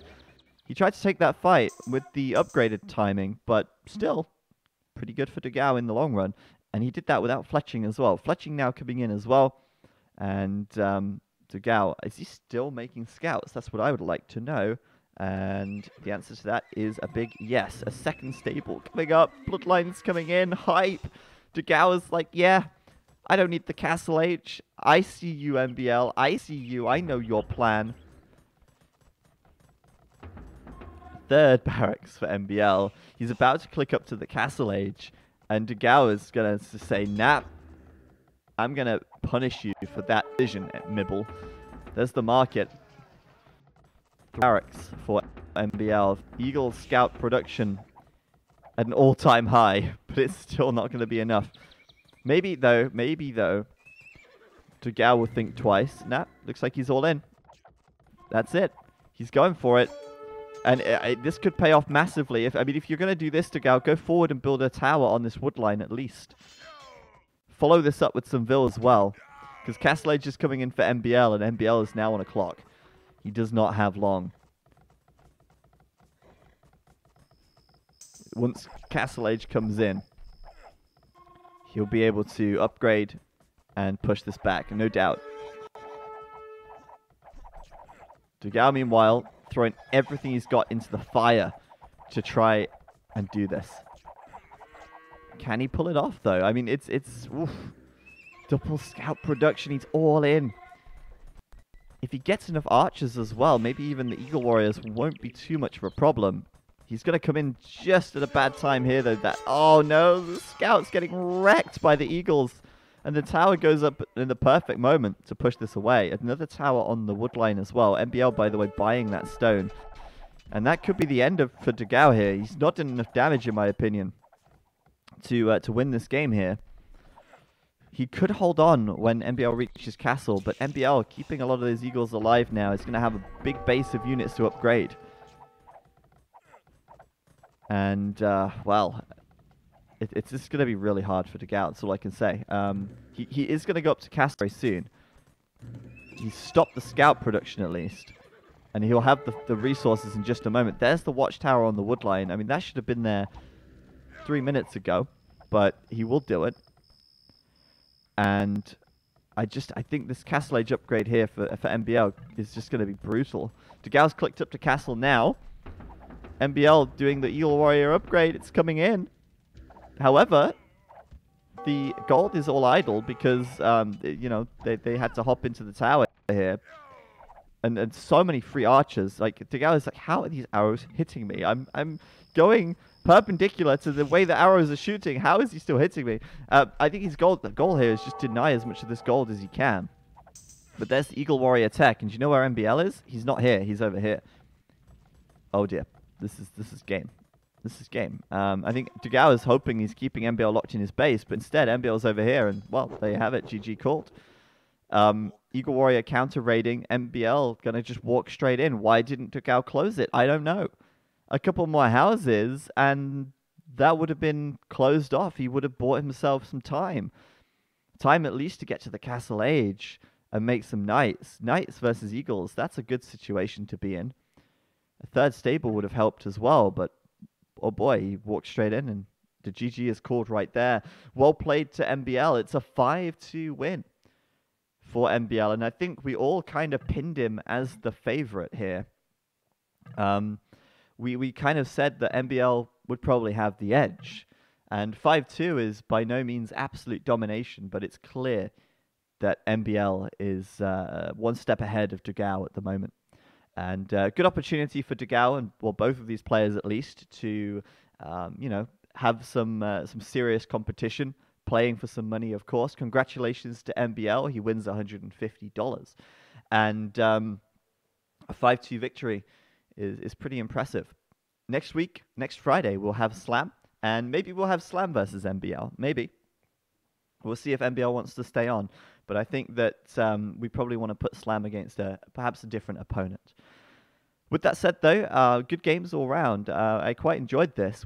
I don't think we saw any game getting to the Imperial Age, and that's pretty unusual. But that is kind of a product of, I guess that's just a product of no wars. You can see the civs there on your screens as well. A lot of those civs very expected to see. I think Chinese are good, but I think I would have liked to see the Aztecs and the Mongols a bit earlier, to be honest. I think that would have been perhaps a little bit more interesting. But still, nice to see so many non-mirror civs. I don't think we saw a single mirror matchup that set. That is kind of like, again, the product of doing hidden pick, no repeat civs. All good stuff. And I hope that you guys will tune in next Friday for another show match. Before you go, however, don't go, because we have more to come today. We're not done yet. We finished the stream at 11 o'clock, and it's only 9 o'clock. So we've got 2 more hours of content coming your way.